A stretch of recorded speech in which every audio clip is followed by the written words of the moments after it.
Chapter 317. The latest chapter of this book is not finished yet. For more exciting content, please scan the QR code below to download the app. Novels are updated at a faster rate. Millions of novels are free to read. Novels with content that can't be found online are all available here. In the afternoon, a soldier came to the barracks to pass on a message for Dr. Liu. There seems to be a problem with the golden sore medicine in the barracks. Dr. Liu would like to invite you over. This was a big matter. The medicine shipped to the barracks was not just a few bottles, but hundreds and thousands of bottles. If something went wrong, thousands of lives would be lost. I'll go too, the second boss said. Gu Jiao nodded and got on the carriage with the second boss to the barracks. Medical officer Liu waited anxiously in the military tent for a long time. When he finally saw Gu Jiao lift the curtain and enter, he took a few steps forward and said, "Miss Gu, quickly come and take a look." After I gave him the golden wound medicine from your medical hall, he became like this. As Dr. Liu spoke, he brought Gu Jiao to a wooden bed for a wounded soldier. This bed was very narrow, just enough for a patient to lie down. The wounded soldier was about 17 or 18 years old. His leg was injured, but his face was red and swollen. He had fainted and his breathing was not smooth. Gu Jiao took out a stethoscope from the small medicine box and listened to his heart rate. She then unbuttoned his clothes and checked his body. Did his face become red and swollen, and he fainted after using the golden sore medicine? Yes. Dr. Liu said, he accidentally cut his leg with a sword. I saw that the injury was not serious, so I didn't stitch him up. I only cleaned it up and applied some golden sore medicine. But in the time it took me to go to the toilet, he fainted on the ground and became like this. He doesn't have it on him. Gu Jiao paused and closed his clothes. Let me see the golden sore medicine he used. Dr. Liu handed the half-used bottle of golden sore medicine to Gu Jiao. Gu Jiao first sniffed it, then dipped it in a little, and smeared it on her injured palm. Aya. The second boss did not have time to stop her. This girl was too fast. Gu Jiao did not have any adverse reactions. Therefore, there was nothing wrong with the golden sore ointment. Could it be that he's allergic to something? The second boss asked. It doesn't look like it, Gu Jiao said. Did you eat something bad? The second boss asked again. It doesn't look like it either. Gu Jiao's gaze fell on the patient's swollen face. She thought of something and went to the patient's head. She bent down and untied the patient's headband. She began to carefully examine the patient's hair and scalp, not letting go of a single hair stubble. I found it. It's here. Gu Jiao pushed aside the patient's hair near the Baihui acupoint. The second boss and Dr. Liu came over and took a closer look. It was a small red bag. The second boss said, "This is..." Gu Jiao took out a blade from the small medicine box. It's a poisonous bug.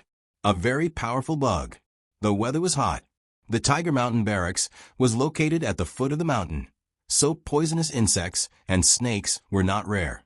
Every year, many soldiers were bitten, but it was the first time Medical Officer Liu had encountered one that had bitten into his hair. He blushed with shame. He was careless and misunderstood the medical center. Gu Jiao treated the patient's wound and applied anti-inflammatory and anti-allergic ointment. The poisonous bugs coming down from the mountain are very powerful. You have to be careful in the future. Speaking of this, Medical Officer Liu sighed. In fact, I often remind them, but you don't know. This group of men are very afraid of the heat. They would rather sleep naked at night and be bitten by mosquitoes than hang a curtain. Thank you for today's matter, Miss Gu. If you hadn't come in time, I don't know what would have happened to this patient. After thanking her, Medical Officer Liu did not forget to apologize. The second boss said it was okay. The matter was solved. Gu Jiao and the second boss should leave. I'm going to the outhouse. You get on the carriage first. The second boss said to Gu Jiao. Okay. Gu Jiao walked out of Medical Officer Liu's tent and walked out of the barracks. When she passed by an open tent, as if it was attracted, her eyes could not help but look at the tent. With just a glance, her footsteps stopped. It was actually a small armory. There were all kinds of cold weapons inside. And among these cold weapons, there was a majestic, red, tasseled spear. It was a little longer than the one the old Marquis bought and gave to her from the martial arts school. The material was a little heavier, but the spearhead was really beautiful, with a sharp cold light. The red tasseled spear was also bright, like the blood of the enemy. Some factors in Gu Jiao's bones began to stir again. She walked in and took the red tasseled spear. It was heavy and thick. She casually practiced a few moves. Every move was full of murderous intent. She liked it so much. She fondled the red tasseled spear in her hand. "Wow, who is it?" Accompanied by a dignified voice, the old Marquis walked in with his hands behind his back and a solemn expression. When he saw that the person who broke into the tent was Gu Jiao, his eyes turned cold. "What is a woman like you doing in a place like this? Put it down. Is this something you can touch?" Gu Jiao hesitated for a moment. She curled her lips and unwillingly put the spear back. The old Marquis looked at her resentful expression, and his brows wrinkled. She felt wronged? Didn't he warn her not to come to this kind of place? "Why did you come to the military camp again?" the old Marquis asked in a cold voice. "There's something going on in the medical center," Gu Jiao said. The old Marquis coldly said, "If you want to be a female doctor, then obediently stay in the medical center. Don't show your face in public all day." The status of a female doctor was low. It was already shameful for a noble marquis's daughter to be a female doctor. How could she run to a group of men all day? Today's old man was not cute. Gu Jiao looked at him with disdain. She did not say a word and walked out with an expressionless face. This girl, the old Marquis, was angered by Gu Jiao's look of disdain. "This is not a place where women like you can come." After his anger subsided, the old Marquis's gaze fell on the red tasseled spear.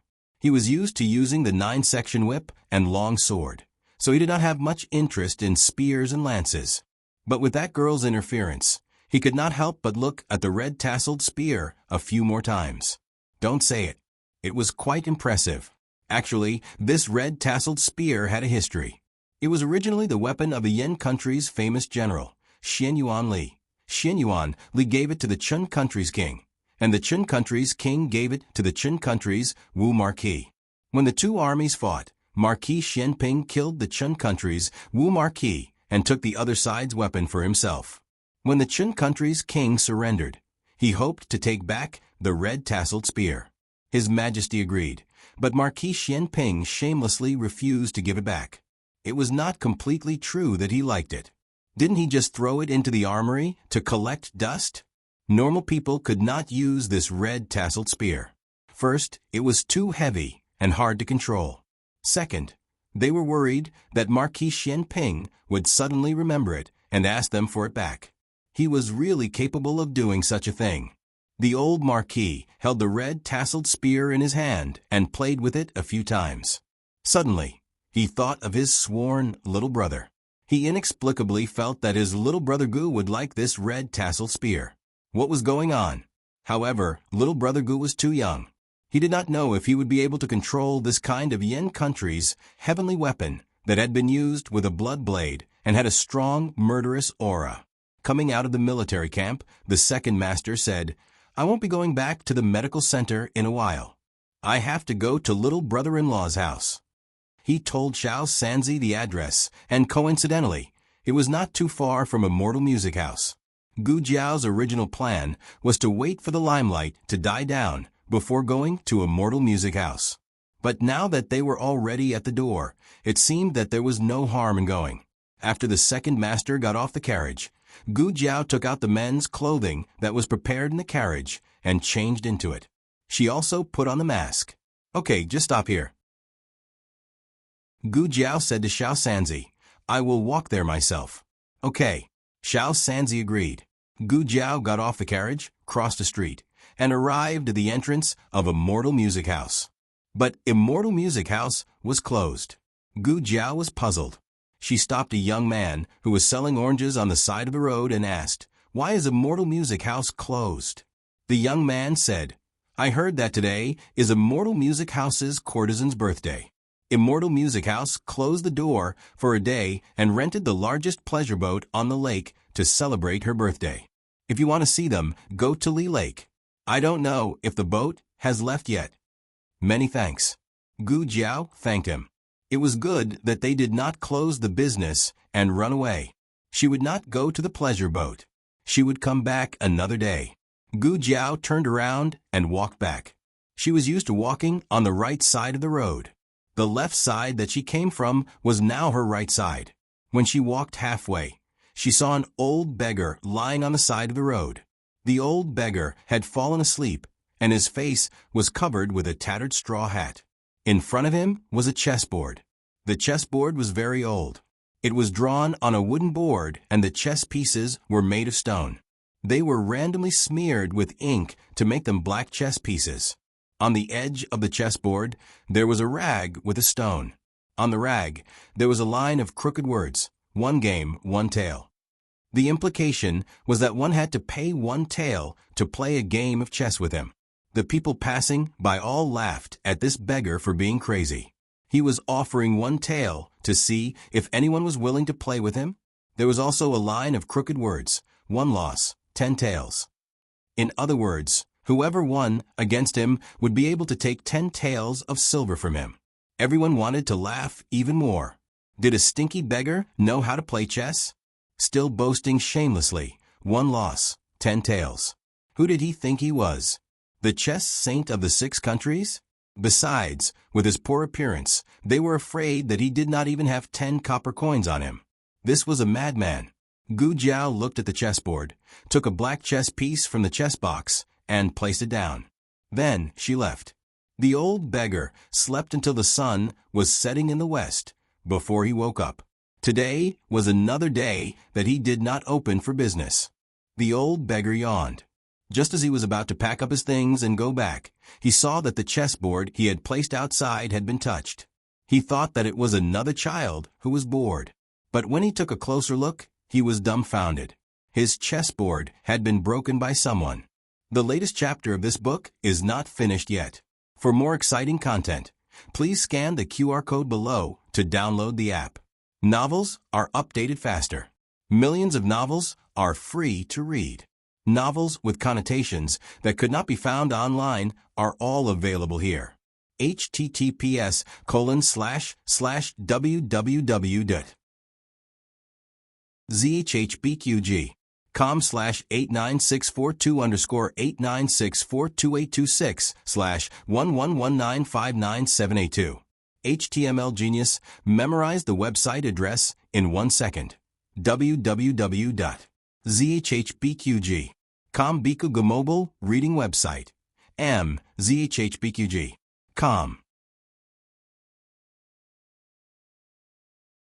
Chapter 318. The newest chapter of this book is not finished yet. For more exciting content, please scan the QR code below to download the app. Novels are updated even faster. Millions of novels are free to read. Novels with connotations that cannot be found online are all available here. The Imperial Palace, the moon was above the branches. The Crown Prince Consort sat on the floor that gave off a faint woody fragrance. In front of her was a short long table with a chessboard on it. The Crown Prince Consort did not like crowds.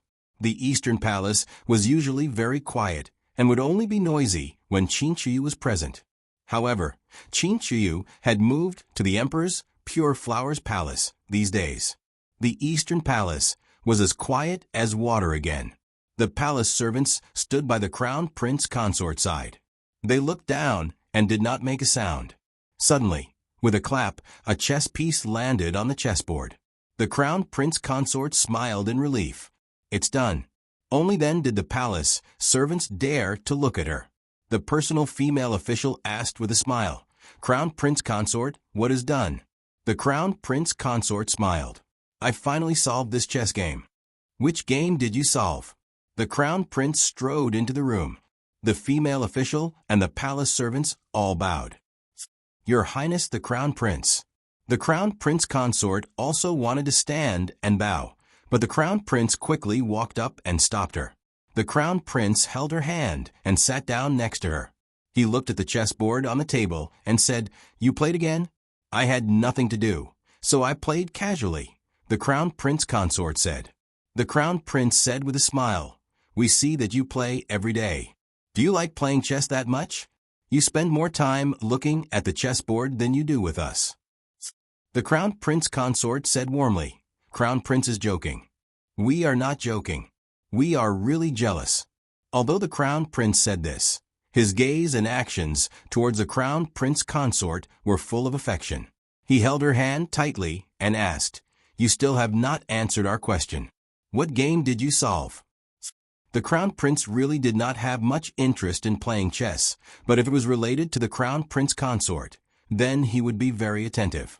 The crown prince consort used her other hand that was not held by him to point at the chessboard and said, "It's this, the Kuan game." The crown prince stilled. "Kuan game? Which Kuan game? Sir Meng's Kuan game?" In the chess world, it seemed that only Mr. Meng's game could be called a Kuan game. No matter how much the crown prince disliked playing chess, he had heard of old Mr. Meng's reputation. He was undoubtedly the chess sage of the Six Nations. He had set up countless chess games in his life, of which the 8 chess games were the most famous. Very few could solve them, but the crown princess had solved the first game at the age of 13. In the next few years, she solved 5 more rounds. This kind of achievement was rare even in the Six Nations, especially when she was so young. The chess expert of Jin Nation was already over 40 years old and had solved 6 games. However, he still couldn't solve the last 2 games, Qian and Kuan. The crown prince held her hand tightly in excitement and looked into her beautiful eyes. "Linlang, you've done something that no woman in the world has ever done. No, you've done something that no one else in the world has ever done. Even men can't compare to you." The crown princess lowered her head and smiled shyly. "While I was injured, I concentrated on studying chess in the Eastern Palace. Speaking of which, it was a blessing in disguise." The crown prince said seriously, "Where? Other people wouldn't be able to figure it out even if they studied it for a lifetime. You've solved it in just a few months?" "No, this is such a pleasant surprise. I have to report it to Imperial Father." The crown prince did as he said. He really went to find the emperor immediately. The emperor was diligent. He ate and slept all day and night. It was already late at night, but he was still reviewing memorials in the imperial study. His expression didn't change much when he saw the crown prince. He just pinched his tired forehead and asked, "Why are you here so late?" There was a small couch for the emperor to rest on behind the screen. At this moment, there was an even snoring sound. Apparently, Qin Shiyu was tired from playing in the imperial study and fell asleep on the couch. The crown prince looked away and asked, "Imperial Father, do you want me to bring little Qi back? I don't want to disturb you." That little snoring was too rhythmic. The emperor said, "No need. Tell me, what is it?" "It's like this. Linlang solved old Mr. Meng's chess game just now." The crown prince couldn't hide his pride. It was the Kuan game. The emperor's hand paused as he read the memorials. Surprise flashed across his eyes. "Really? Really? If Imperial Father doesn't believe me, you can call Linlang here." The crown prince patted his head with a smile. "I left in a hurry and forgot to bring the chessboard. Guards, go to the Eastern Palace and bring the crown princess's chessboard here." "Yes." A eunuch outside the imperial study answered. The eunuch quickly brought the chessboard and presented it to the emperor with both hands. The emperor's chess skills were much better than the crown prince's. He looked at the game on the chessboard and immediately understood the mystery. He couldn't hide the amazement in his eyes. "So that's how it was solved. Why didn't I think of it?" The crown prince smiled with pride. "Imperial Father, you are busy every day and don't have much time to play chess. Linlang has been recuperating in the Eastern Palace these days. When she has time, she carefully studied chess." These words were not only to excuse the emperor, but also to praise Linlang's excellence. She didn't solve the game before because she didn't have time. Now that she had time, she solved the Kuan game in just 1 or 2 months. Who else in the world was so smart? Perhaps his cousin, who had passed away, was one. His cousin solved Elder Meng's first game when he was 10 years old. Unfortunately, he died young. However, even if he was alive, he might not be able to do better than Lin Lang. Lin Lang had already solved the Kuan game. Not to mention that Lin Lang was a woman. There was no woman more outstanding than Lin Lang in the world. The emperor nodded in satisfaction. He had some reservations about this daughter-in-law in the past. After all, she was once engaged to Xiao Hong. However, the crown prince insisted on marrying her. Moreover, she was indeed very talented, and Empress Xiao liked her very much. Thus, the emperor agreed to this marriage. In the years after they got married, the crown prince improved rapidly. He grew from a reckless and ignorant boy to a reserved and steady man. The crown princess played a big part in this. Yes, the emperor couldn't hide his praise. The crown princess did well. Imperial father, she is the first person in the 6 countries, right? The crown prince asked tentatively. The emperor nodded with a smile. Of course. Other than Elder Meng, your wife is the first person to solve the Kuan game. I will write a letter to each country to announce this great news. The crown prince cupped his hands and smiled. This son congratulates imperial father. There was no national boundary in learning and chess. This was not only the crown princess's glory, but also the entire Zhao nation's glory. The emperor was overjoyed. I will think about how to reward you. You are basking in her glory again. The crown prince straightened his back and said, This son has good taste and found a wife who brings good fortune to my husband. The emperor laughed. It was obvious that he was in a good mood.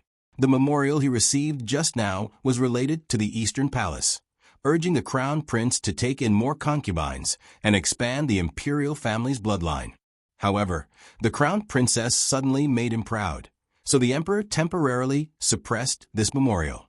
The next day, after Gu Jiao sent little Jing Kong to the directorate, she went directly to the medical center. When she passed by the female school, she heard about the crown princess solving the chess game.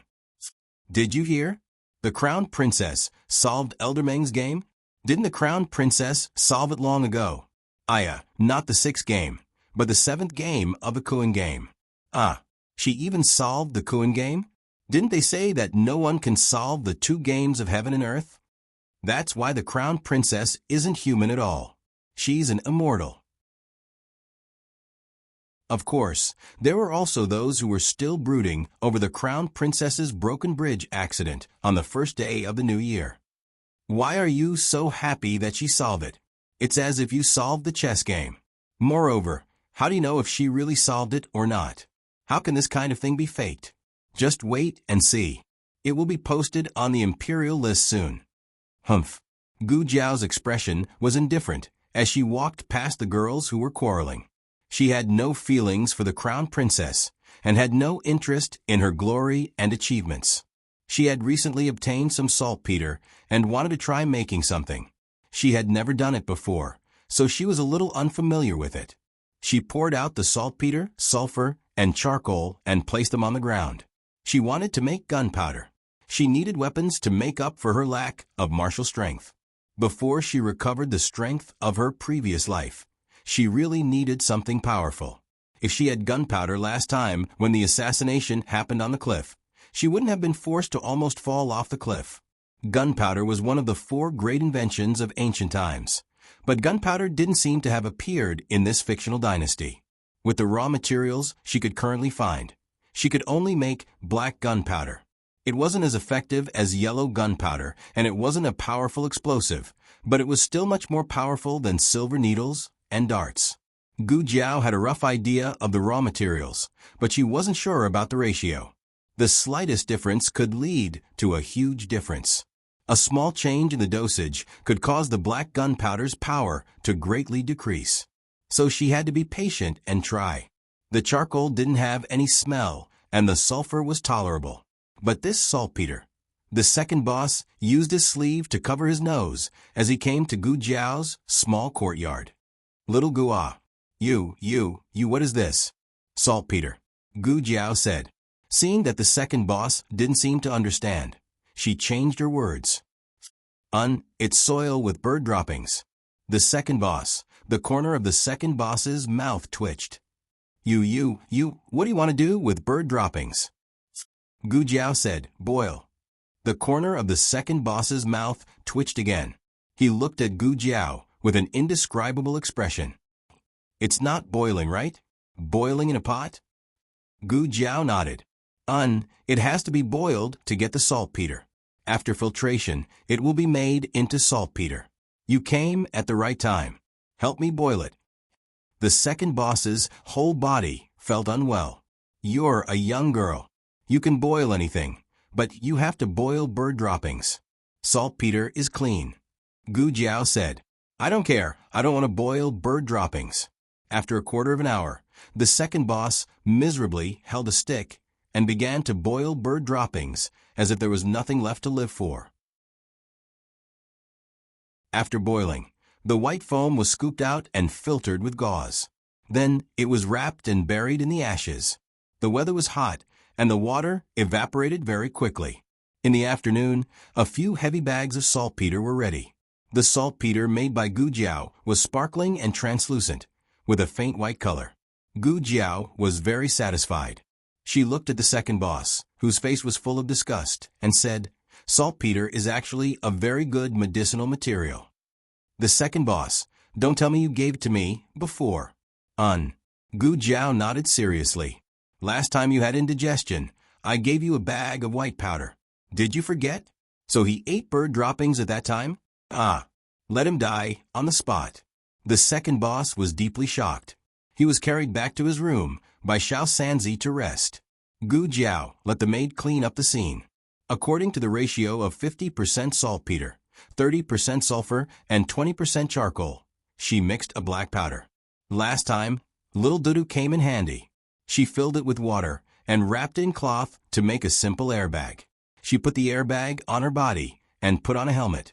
After igniting it, she found that the blasting effect was not ideal. Gu Jiao raised the ratio of saltpeter and lowered the ratio of sulfur. Then she was blown away. Marquis Xianping rarely passed by here today, so he wanted to see his daughter-in-law. The main reason was that last time he went to see his daughter-in-law in Bisui Alley, he met little Jingkong. He was so abused that he did not even remember what he was doing. Today he was smart. He did not go to Bisui Alley, but went directly to the medical center. This way, he would not let the little monk disturb him. He walked through the hall and came to Gu Jiao's courtyard. But what did he see? On a lush branch, Gu Jiao was tied up by a pile of cloth strips. She was wrapped like a small silkworm cocoon. She was hanging on a branch, making creaking sounds. Only her small head was exposed, and her expression was cold. Marquis Xianping could not help but laugh. Some people did not change their nature. They were obviously here to win people over, and they even thought of their lines on the way here. But when they saw Gu Jiao's miserable and cold appearance, they wanted to bully her again. Marquis Xianping raised his head and smiled. Little girl, do you want to come down? Call me father, and I'll put you down. Gu Jiao ignored him. She turned around and turned the back of her head to him. But she used too much strength and turned too big, so she turned back to her original position. Marquis Xianping looked at that cold little face and laughed until his body was shaking. If someone else laughed like this, they would have been greasy enough to make people want to beat them up. But Marquis Xianping was born handsome, and his smile was still pleasing to the eye. Gu Jiao looked at his handsome face and hesitated for a moment. Her expression softened slightly, and she asked coldly, What do you want me to call you? Marquis Xianping raised his eyebrows. Father. Gu Jiao nodded. Yes, Marquis Xianping. The latest chapter of this book is not finished yet. For more exciting content, please scan the QR code below to download the app. The novel will be updated at a faster rate. Millions of novels can be read for free. There are all kinds of novels that you can't find online. https://www.zhhbqg com/89642_896422826/11193535. HTML Genius. Memorize the website's address in 1 second. www.zhhbqg.com Bikuga Mobile Reading Website. zhhbqg.com.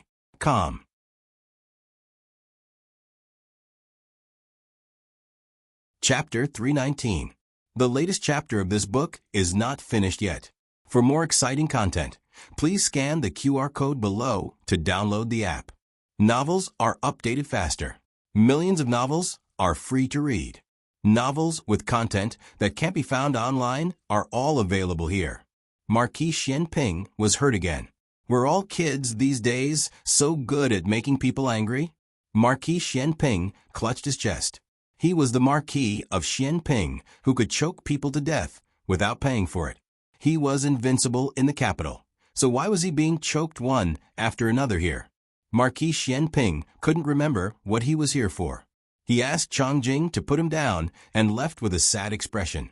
It was time to end the shift in Hanlin Academy. Attendant Yang had recently asked for leave. He didn't have much work to do, and there weren't many people who could share his workload. Among them, Xiao Lulang and Prince, and were mainly responsible for teaching the scholars. Originally, Attendant Yang was responsible for mathematics and agriculture. Scholar Han asked them to choose one subject each.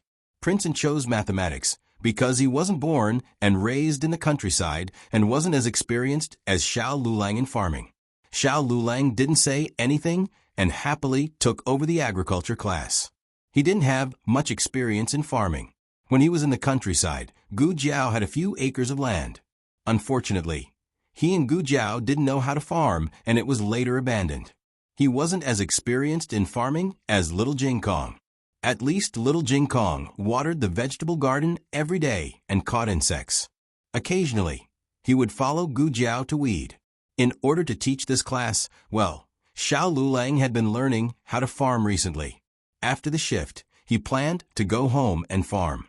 Ning Ziyuan quietly came over and winked, drinking. Do you want to go? No. Xiao Lulang refused without hesitation. After saying that, he realized something was wrong and looked at him strangely. Why are you going to drink too? In his impression, Ning Ziyuan wasn't the kind of person who indulged in wine and women. Ning Ziyuan sighed. Isn't it because I want to enter the inner circle? Do you think I want to go? You've been giving lectures to the Crown Prince recently, and Attendant Yang has taken leave to stay at home. I don't think everyone is so blatantly targeting you anymore. Do you want to take this opportunity to win over a few people? Xiao Lulang paused. No, I'm going back to farm. Ning Ziyuan. Xiao Lulang left the Hanlin Academy. It wasn't too far from the Hanlin Academy to the Xuanwu Avenue. It only took half an hour to walk by the shortcut. After passing through the Imperial College, one would arrive at the vicinity of the Jadewater Alley. When he arrived at the Imperial College, he thought of something. After some hesitation, he decided to go to Minghui Hall. Outside the Radiant Hall, he unexpectedly met a familiar face, Zhang Sai. Zhang Sai had once been the substitute chancellor, and Xiao Lulang had suffered a lot from Zhang Sai when he was studying at the Imperial College. Now, the old chancellor had put them back on for him. Zhang Sai stood at the door as punishment. It was as embarrassing as it could get. Zhang Sai was a fourth-rank official. His rank was higher than Xiao Yulang's. Xiao Lulang saluted him with cupped hands and then went in. Zhang Sai looked at Xiao Lulang entering the Radiant Hall that he couldn't enter so easily. He felt so wrong that he was about to cry. Why are you here today? The old chancellor was reading papers. Seeing him come over, he put down his pen. Sit down. Xiao Lulang sat down on the cushion opposite the old chancellor. I'm here today to ask you about someone. Oh, who do you want to ask about? The old chancellor asked. Someone from a palace, Xiao Lulang said. The old chancellor's expression became serious. Why do you suddenly want to ask about someone from the palace? Xiao Lulang hesitated for a moment and said, the person who poisoned me back then might not be Empress Dowager Zhuang. The old chancellor's eyes lit up. He was so excited that he almost stood up from the table. I knew it wasn't her. Xiao Lulang gave him an incomparably weird look. The old chancellor coughed lightly and sat down. He took a sip of tea and said, "What I mean is, if she really wanted to kill you, she had countless chances to do so this year." Xiao Lulang said, "She doesn't remember me." The old chancellor. Why is it so hard to refute? Cough, cough. Anyway, it doesn't seem like her. If she wants to kill someone, why would she leave any traces behind? He would never admit that he had any selfish motives. He and Zhuang Jin's had a pure monarch and subject relationship. Did you remember something? The old chancellor went back to the topic. Xiao Lulang nodded. He didn't say that he was stimulated by an unspeakable dream. I suddenly remembered that there was a mole on that person's left wrist. A mole on the left wrist. The old chancellor stroked his beard thoughtfully. I can still recall a mole on the face, but the wrist, back then, he was highly regarded by the late emperor, and often went in and out of Pure Flower's palace. Occasionally, he would bump into the concubines and palace maids. However, he wasn't the emperor after all, and couldn't lift up the sleeves of the concubines or palace maids to look at their wrists. He originally wanted to say that he could ask his grandaunt, but when he was about to say it, he remembered that Zhuang Jins had lost a lot of memories. Besides, even if she didn't lose her memories, she wouldn't pay attention to whether or not someone had a mole on their wrist as the Empress Dowager. Was it a eunuch or a woman? The old chancellor asked. A woman, Xiao Lulang said. It was a woman's voice, but he couldn't recall whose voice it was. He didn't even have an impression of whether it was old or young, crisp or soft. The only thing that was deeply engraved in his mind was that mole on the left wrist. A palace made for more than 10 years ago. The old chancellor sank into deep thought. After a while, he grabbed his collar with a headache. I know a person who knows the people in the palace very well. She's from the Shang Palace Bureau and often makes clothes for people. You can go and find her. Xiao Lulang looked at him with a puzzled face. Then your expression is, this? The old chancellor wanted to say something but stopped. Forget it, I'll go home with you. You can take the token and find her. I don't know if she still recognizes it after so many years. The old chancellor and Xiao Lulang left Minghui Hall. Coincidentally, the elementary school of the Imperial College was also about to end. The two waited for little Jing Kong to go home together. Little Jing Kong curled his lips. Why did brother-in-law come today? Why didn't you come from Jiaojiao? Xiao Lulang was annoyed and amused at the same time. Someone came to pick you up, and you still don't like it? Little Jing Kong thought for a while and said, if you buy me candied haws, I won't dislike you. Xiao Lulang. You can continue to dislike me. Little Jing Kong. The two of them arrived home. Gu Jiao hadn't come back yet. Xiao Lulang narrowed his eyes, and his eyes fell on little Jing Kong, who was sitting on the threshold eating a peach cake. Do you want to go to the palace to see your grandaunt? He was a foreign minister, so it was easy to arouse suspicion if he directly went to the palace to visit Empress Dowager Zhuang. However, it was much easier if he used the identity of little Jing Kong. Little Jing Kong didn't expect that he would be used as a tool one day. He raised his face that was covered in snacks and nodded with the same serious expression as Gu Jiao's. Yes. Xiao Lulang smiled. Good boy. The aunt that Xiao Lulang wanted to see was surnamed Zhang. She was now old enough to be a nanny and was in charge of the Department of Palace Affairs. Before leaving, the old chancellor repeatedly told him, you ask Empress Dowager first. If Empress Dowager doesn't remember you, then go to see her. The implication was that unless it was absolutely necessary, he shouldn't disturb this old friend.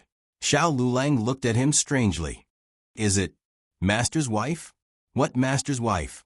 How could it be? The old chancellor almost jumped out of anger. Don't talk nonsense. But he and Manager Zhang did indeed have a little secret that couldn't be revealed to others. He hoped that she had already forgotten about that matter. Xiao Lulang took little Jing Kong and got on the carriage to the palace. Little Jing Kong was so excited that his little head shook, which was exactly the same as Gu Jiao's happy look. People who had lived together for a long time would gradually imprint each other's expressions and habits, as if they were originally a family. The carriage continued to move forward. When it passed by the government office, the street was suddenly congested. What happened? Lu Quan craned his neck and asked. A passing directorate supervisor said, "You don't know yet. Someone solved old Master Meng's chess game." Ordinary people didn't know much about it, but almost all scholars had heard of old Master Meng's chess game. There were 8 chess games that shocked the 6 countries and the world. Among the 8 games, the Qian and Kuan games were the most difficult to solve. The Qian game was known as the Heaven game and was unsolvable. Before today, the Kuan game was also unsolvable. But the crown princess did it. She was the first person to solve the Kuan game in the 6 countries, which caused a great sensation in the academic and chess world. Everyone gathered here because the imperial notice commending the crown princess came out. The Zhao kingdom was a lower kingdom, but it solved a chess game that even the 3 upper kingdoms couldn't solve. The crown princess really made the Zhao kingdom proud. His Majesty has written a letter to the Yan kingdom, right? Will old Master Meng be shocked when he gets the news? Maybe he will personally guide the crown princess in chess. The scholar said with joy, but he didn't notice that Xiao Lulang had put down the curtain. In the crowd in front, an old beggar saw the contents of the imperial notice and shook his head. No. Old man, what's wrong? Someone asked. The old beggar said, it said that it was solved in the middle of the night. The scholar said, yes, what's wrong? The old beggar waved his hand. Then she's not the first person to solve the Kuan game. The scholar frowned. Hey, you old man. You can eat whatever you want, but you can't say whatever you want. How is the crown princess not the first person to solve the Kuan game? If the crown princess isn't, who is? The old beggar said seriously, the one in the evening is. The latest chapter of this book is not finished yet. For more exciting content, please scan the QR code below to download the app. Novels are updated even faster. Millions of novels are free to read. Novels with connotations that can't be found online are all available here. https://www.zhbqg.com/89642_8964226/111932102. HTML Genius memorized this website's address in 1 second. www.zhbqg.com Biku Pavilion's mobile reading website. zhbqg.com.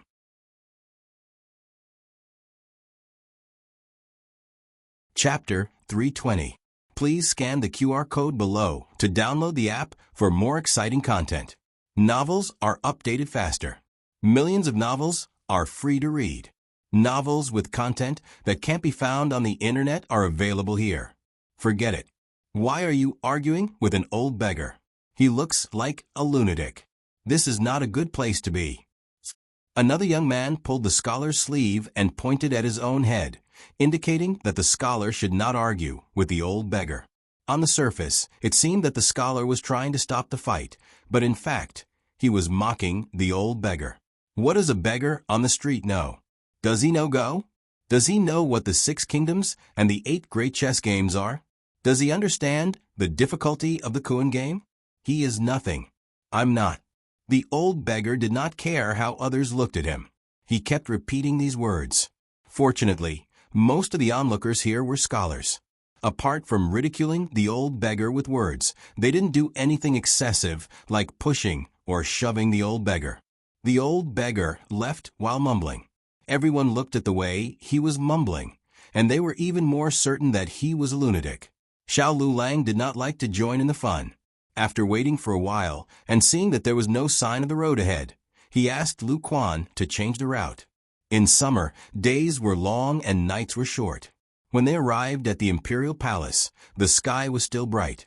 The imperial palace guard stopped the carriage and asked, "Who are you?" Xiao Lulang, Hanlin Xiushu. Xiao Lulang thought about asking him to go to Renshou Palace to pass the message. However, he saw little Jing Kong take out a token from his pocket and said, "Here. Can we go in now?" The Imperial Palace guards' expressions did not change much when they heard the words Hanlin Shushu. However, when they saw the token, they immediately changed their attitude and said respectfully, "Yes, of course." The Imperial Palace guards let them go, and the carriage entered the Imperial Palace. Xiao Lulang looked at little Jing Kong in surprise and asked, "Where did you get the token?" Little Jing Kong calmly put away the token and said, "My great-aunt gave it to me. Don't you have it?" Xiao Lulang, "Of course not." Little Jing Kong counted with his fingers and said, "Jiao Jiao has one too. Brother Xiaoshen and Brother Yen also have one." So he was the only one who didn't. A bolt from the blue. How would little Jing Kong know that the bad brother-in-law did not have the token given by his great-aunt? The carriage was not allowed to enter the harem, so it stopped near the throne room. Little Jing Kong jumped off the carriage and ran toward the harem. The border between the inner palace and the outer palace was also guarded by imperial bodyguards, but both of them knew little Jing Kong. They knew that he was not only a guest of the seventh prince, but also a guest of Renshou Palace, so they let him in without worry. Xiao Lulang was in a miserable state. Again he was stopped. Little Jing Kong was relieved and ran to Renshou Palace. Empress Dowager Zhuang asked him who sent him there. He said that it was his bad brother-in-law, so Eunuch Qin hurried over to get him. When Eunuch Qin saw Xiao Lulang for the first time, he was frightened by Xiao Liulang's appearance and almost thought that he had seen a ghost. Later he thought that it was impossible. If it was really Xiao Hong who had passed away, how could he have saved the Empress Dowager? Xiao Lulang and Eunuch Qin went to Renshou Palace. Empress Dowager Zhuang was preparing to eat. When she saw little Jing Kong, she asked the kitchen to prepare vegetables. Empress Dowager Zhuang was not surprised by little Jing Kong's sudden visit. However, she was shocked when she found out that little Jing Kong was sent by Xiao Lulang. Of course, she did not show it on her face. The kitchen was very quick. After a while, several delicate and delicious vegetables were served. Eunuch Qin moved a chair over. Little Jing Kong was small. In the countryside, such a small child would not eat at the table. He would be given a bowl and eat in the kitchen with the women. However, Gu Jiao did not have the habit of not eating at the table.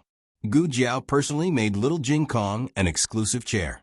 It was higher than ordinary chairs, and there was a board in front of it to prevent him from falling. Xiao Lulang did not expect Renshou Palace to have such a chair. Obviously, it was not made by Gu Jiao. Xiao Lulang glanced at Empress Dowager Zhuang and did not speak. The three of them began to eat. Empress Dowager Zhuang removed the servants who served the dishes.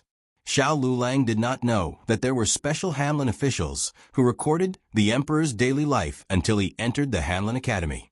The emperor's words and deeds, his meals, etiquette, and rules would all be recorded. The Empress Dowager and the Empress would also be recorded. These were all left in the palace's history book for future generations to review. Empress Dowager Zhuang's removal of the servants seemed to be a small matter, but in fact it would be recorded. She would not completely ignore it. Otherwise, she would have been free to do whatever she wanted. She cared, but she still did it. However, she did not explain it verbally. If he did not become a Hanlin official, who knew what she did for them? For them? Or for little Jing Kong? Xiao Lulang lowered his eyes. Forget it. Why should he care about this? He was not here to share the happiness of family with Empress Dowager Zhuang. Little Jing Kong was. He was here for business. Renshou Palace had been expanded twice. It was even bigger than the Crown Prince's East Palace. Little Jing Kong began his exploration after eating. Wow, what a tall swing. As soon as little Jing Kong entered the side hall, he saw a super big swing that was 3 times taller than the one in the East Palace. When he swung, he wished he could see the whole palace. I want to play. I want to play. He was eager to try. Eunuch Qin called 2 palace masters to play with little Jing Kong on the swing. Xiao Lulang came to Renshou Palace when he was a child. He was poisoned in the courtyard of this side hall. However, after so many years, even if he revisited the old place, it would not trigger any more memories. However, he was sure of one thing. There was absolutely no such thing as a swing in Rinshou Palace in the past.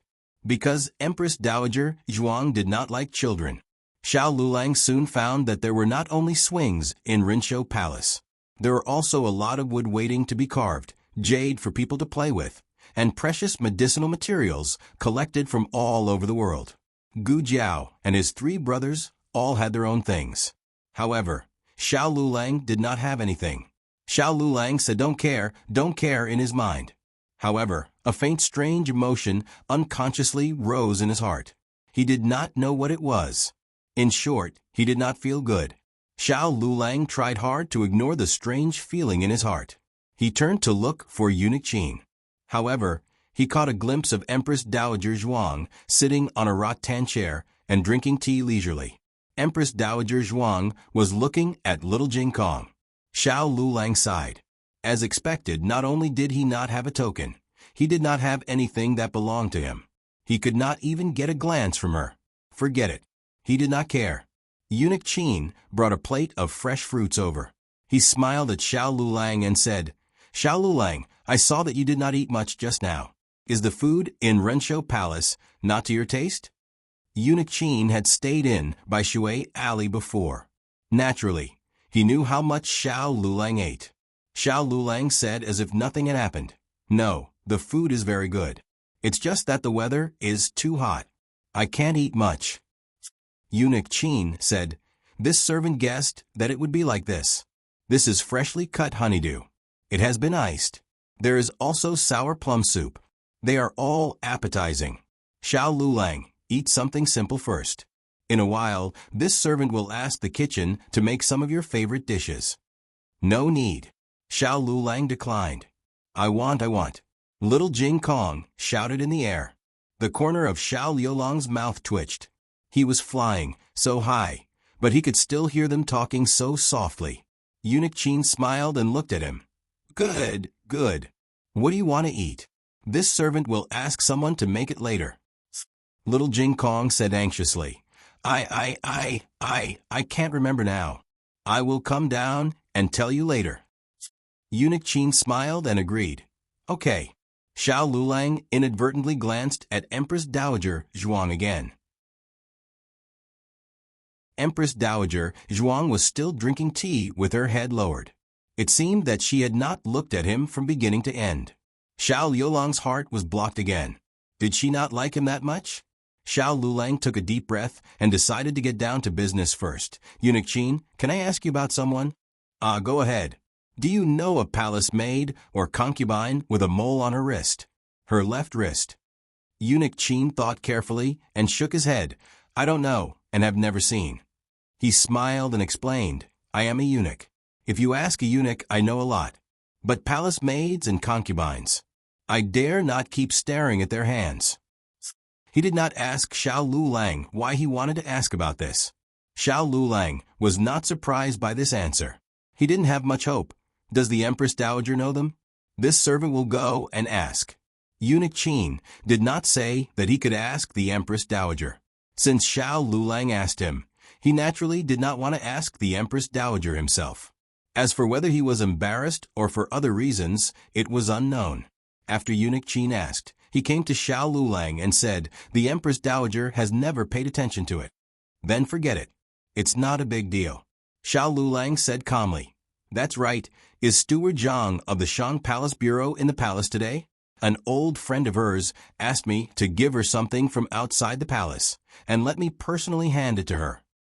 Eunuch Qin called a young eunuch, go to the Shang Palace Bureau, and ask if Steward Zhang is on duty. If she is, invite her to Rinshou Palace. Digression. Today's condition is very bad. I won't stay up to write, although it's already 1 o'clock. I'll get up at 2 o'clock to write. Everyone, come back later to read. The latest chapter of this book is not finished. For more exciting content, please scan the QR code below to download the app. Novels are updated faster. Millions of novels are free to read. Novels with connotations that can't be found online are all here.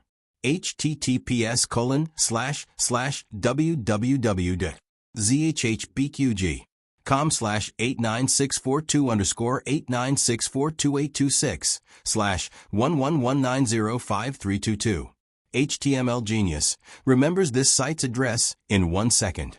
www.zhhbqg.com Bikuga mobile reading website. zhhbqg.com.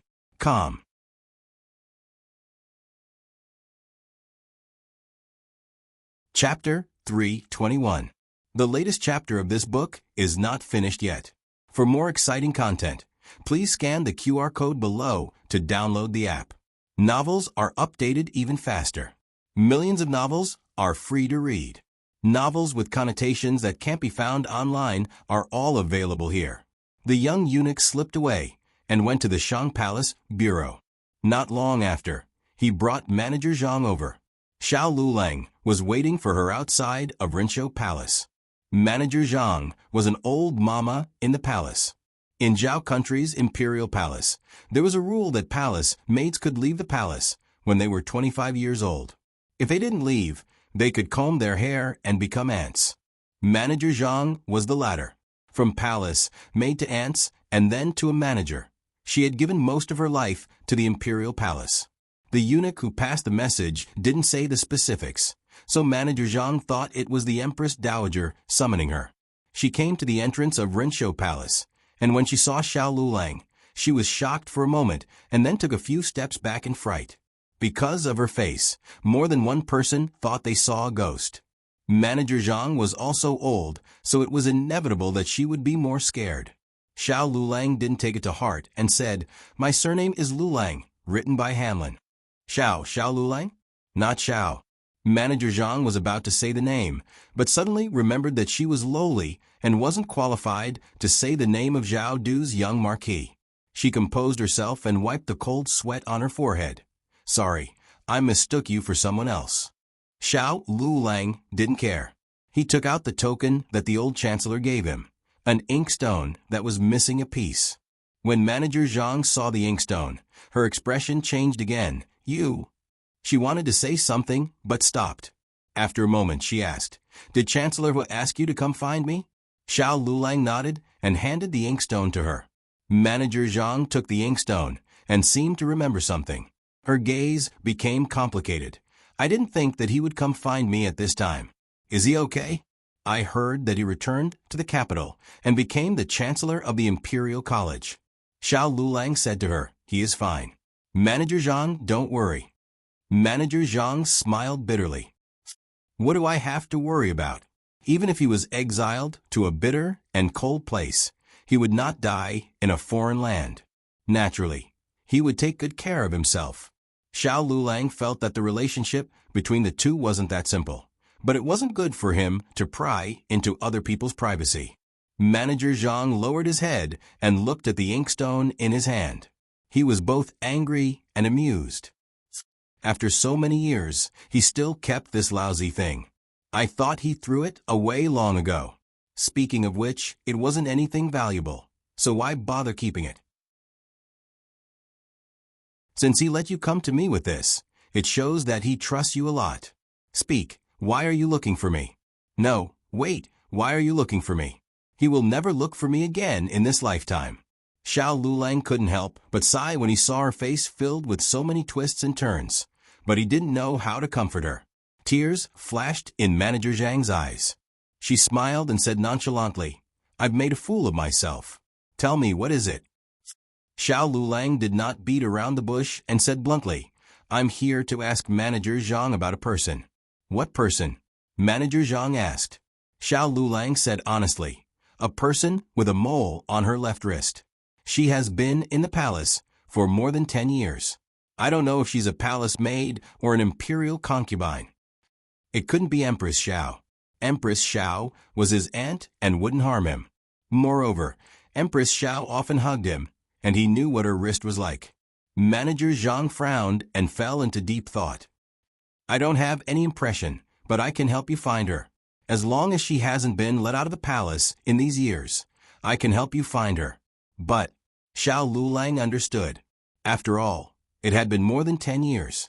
Every year, there would be palace maids released from the palace. If she was one of them, then it would be like a stone sinking into the ocean. But very quickly, Xiao Lulang shook his head again.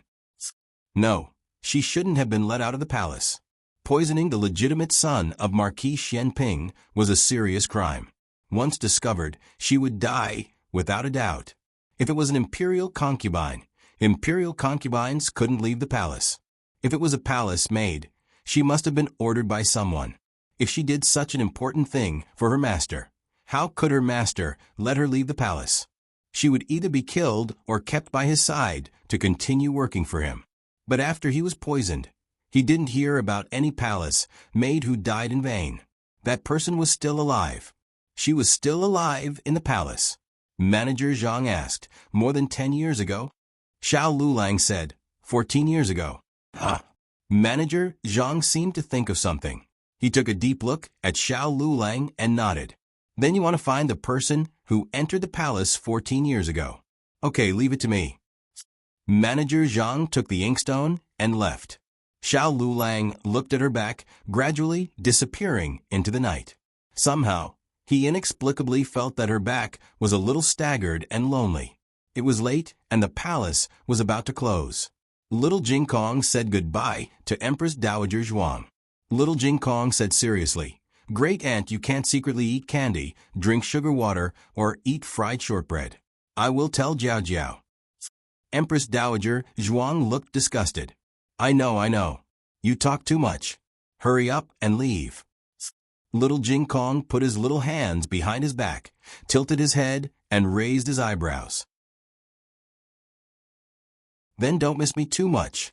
Empress Dowager Zhuang said, "I will only miss you if I eat too much." Bam, bam, bam, so noisy. Xiao Lulang walked over slowly, took Little Jing Kong's hand, and said goodbye to Empress Dowager Zhuang. He and Empress Dowager Zhuang didn't have much to talk about. They looked at each other and soon looked away. Look, she didn't even want to look at him. "Take the things." Empress Dowager Zhuang said expressionlessly. "Oh, I almost forgot." Little Jing Kong broke free from his bad brother-in-law's hand, ran over, picked up a brocade box on the table, and ran back. "Let's go." Xiao Lulang looked at the brocade box in his arms, and then looked at himself, who was empty-handed, and felt 1,000 arrows in his heart. He glanced at Empress Dowager Zhuang. Empress Dowager Zhuang lowered her eyes and turned her face away. He looked at the table where the brocade box was placed. There were a lot of dazzling boxes on it, but none of them belonged to him. He took a deep breath, pressed his chest, and went out with a dark face. Empress Dowager Zhuang looked at the two of them leaving and snorted. On the way home, Little Jing Kong fell asleep in Xiao Lulang's arms. He also let go of the brocade box. Xiao Lulang held him with one hand and the brocade box with the other. He had an impulse to open the brocade box and take a look. He wanted to see what Empress Dowager Zhuang gave the little guy. Why did he have it and not him? What am I thinking? Xiao Lulang was ashamed of his childishness. He shook his head and suppressed the impulse to peek at the brocade box. He had forgotten that he was only 18 years old. He was a teenager who had yet to turn 20. He didn't need to be so mature or so calm. It was already late at night when they returned to Jadewater Alley. Madame Yao and Guyen had both gone to bed. Senior servant Fang and Yu Ye had also returned to the next room to rest. Gu Jiao was in the central room preparing the gunpowder. The ratio of the powder was almost decided, but powder alone wasn't enough.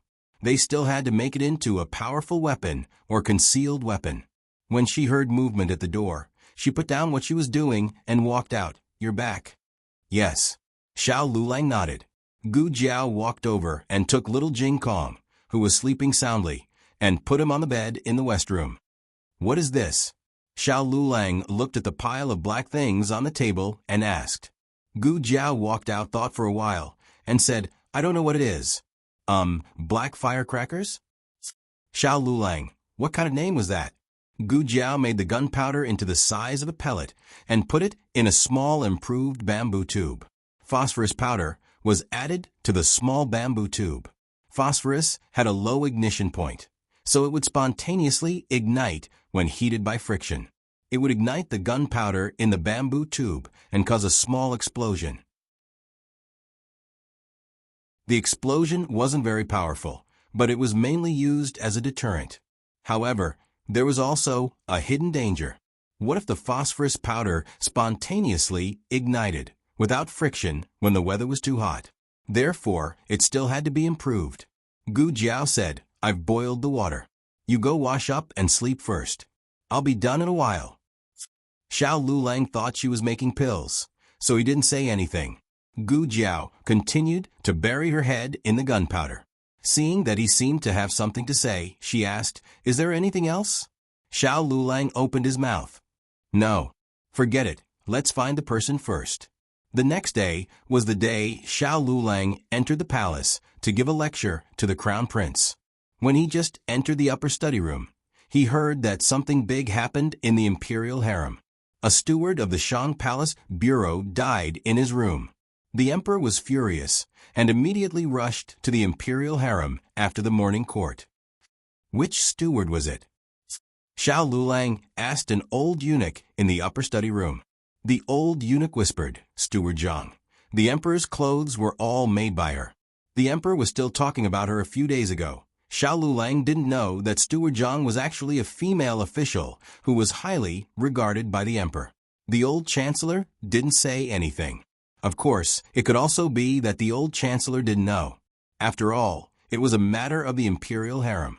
As a minister of the previous dynasty, it wasn't strange that he didn't know.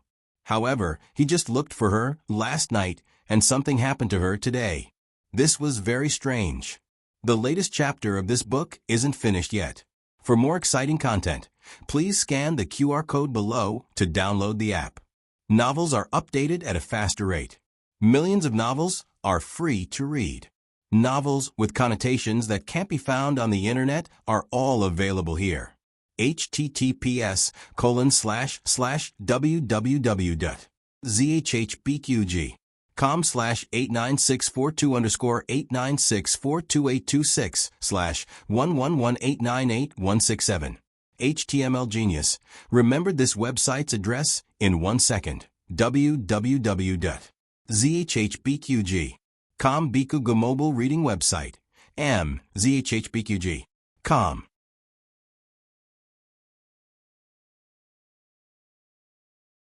Chapter 322. The latest chapter of this book is not finished yet. For more exciting content, please scan the QR code below to download the app. Novels are updated faster. Millions of novels are free to read. Novels with content that can't be found online are all available here. In Rensho Palace, Empress Dowager Zhuang was dealing with a backlog of official business in recent days. She was old after all, and it took a long time for her to recover from a serious illness. It was only now that she finally realized how difficult it was to recuperate in the countryside. Leprosy was not an ordinary cold. Its contagious nature alone was daunting. She didn't know why those two dared to take her in. Moreover, her family's conditions were already very poor. She didn't even know her next meal and still had to take care of a sick person. Empress Dowager Zhuang sighed. "Empress Dowager, are you thinking of the days in the countryside again?" Eunuch Qin asked with a smile. "Yes." Empress Dowager Zhuang didn't deny it. "At that time, they lied to me that I had tuberculosis and told me not to go out, lest I spread the disease to the villagers." Eunuch Qin was surprised. "You really believed it?" Empress Dowager Zhuang sighed. "How could I not believe it? I don't remember anything at that time." Eunuch Qin thought about it and agreed. Then what happened later? Empress Dowager Zhuang recalled. "After about 10 days to half a month, they ate at the same table as me." "Ah." Eunuch Qin was surprised. "You were cured in half a month?" "No." Empress Dowager Zhuang shook her head. "It was just that it was no longer contagious. I continued to take the medicine for half a year. Ordinary people wouldn't do this.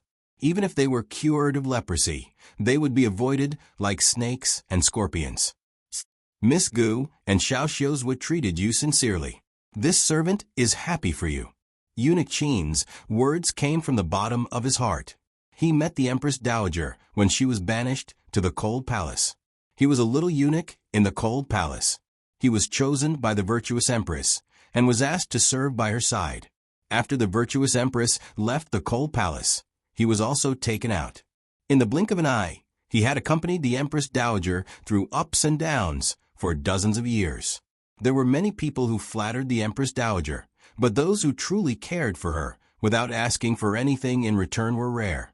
If the Empress Dowager wasn't the Empress Dowager, then they wouldn't be the Empress Dowager Zhuang. Miss Zhuang always complained that the Empress Dowager loved Miss Gu more than her own family. But Miss Zhuang didn't think about it. Was she really half as sincere to the Empress Dowager as Miss Gu was to the Empress Dowager? He had spent most of his life alone, lonely and lonely at the top. Who would have thought that he would meet such considerate people in his twilight years? It's Xiao Xiuzhua. Eunuch Qin could also see that there was something wrong between Empress Dowager Zhuang and Xiao Xiuzhua. Although he was the Empress Dowager's trusted aide, the Empress Dowager didn't tell him everything. He had guessed half of the Empress Dowager's thoughts, but he could not guess the other half no matter what.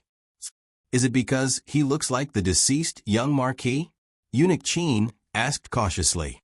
The Empress Dowager did not poison the young marquis, but the emperor did not believe it. Marquis Xianping did not believe it, and everyone in the world did not believe it. Perhaps even the Zhuang family thought it was the Empress Dowager's doing. The difference was that the Zhuang family would not blame the Empress Dowager. But she had always been wronged like this. When the Empress Dowager saw someone who looked so similar to the young marquis, she was afraid that there would be a knot in her heart. Of course, this was what Eunuch Qin thought. It was unknown whether the Empress Dowager thought the same. Ijia.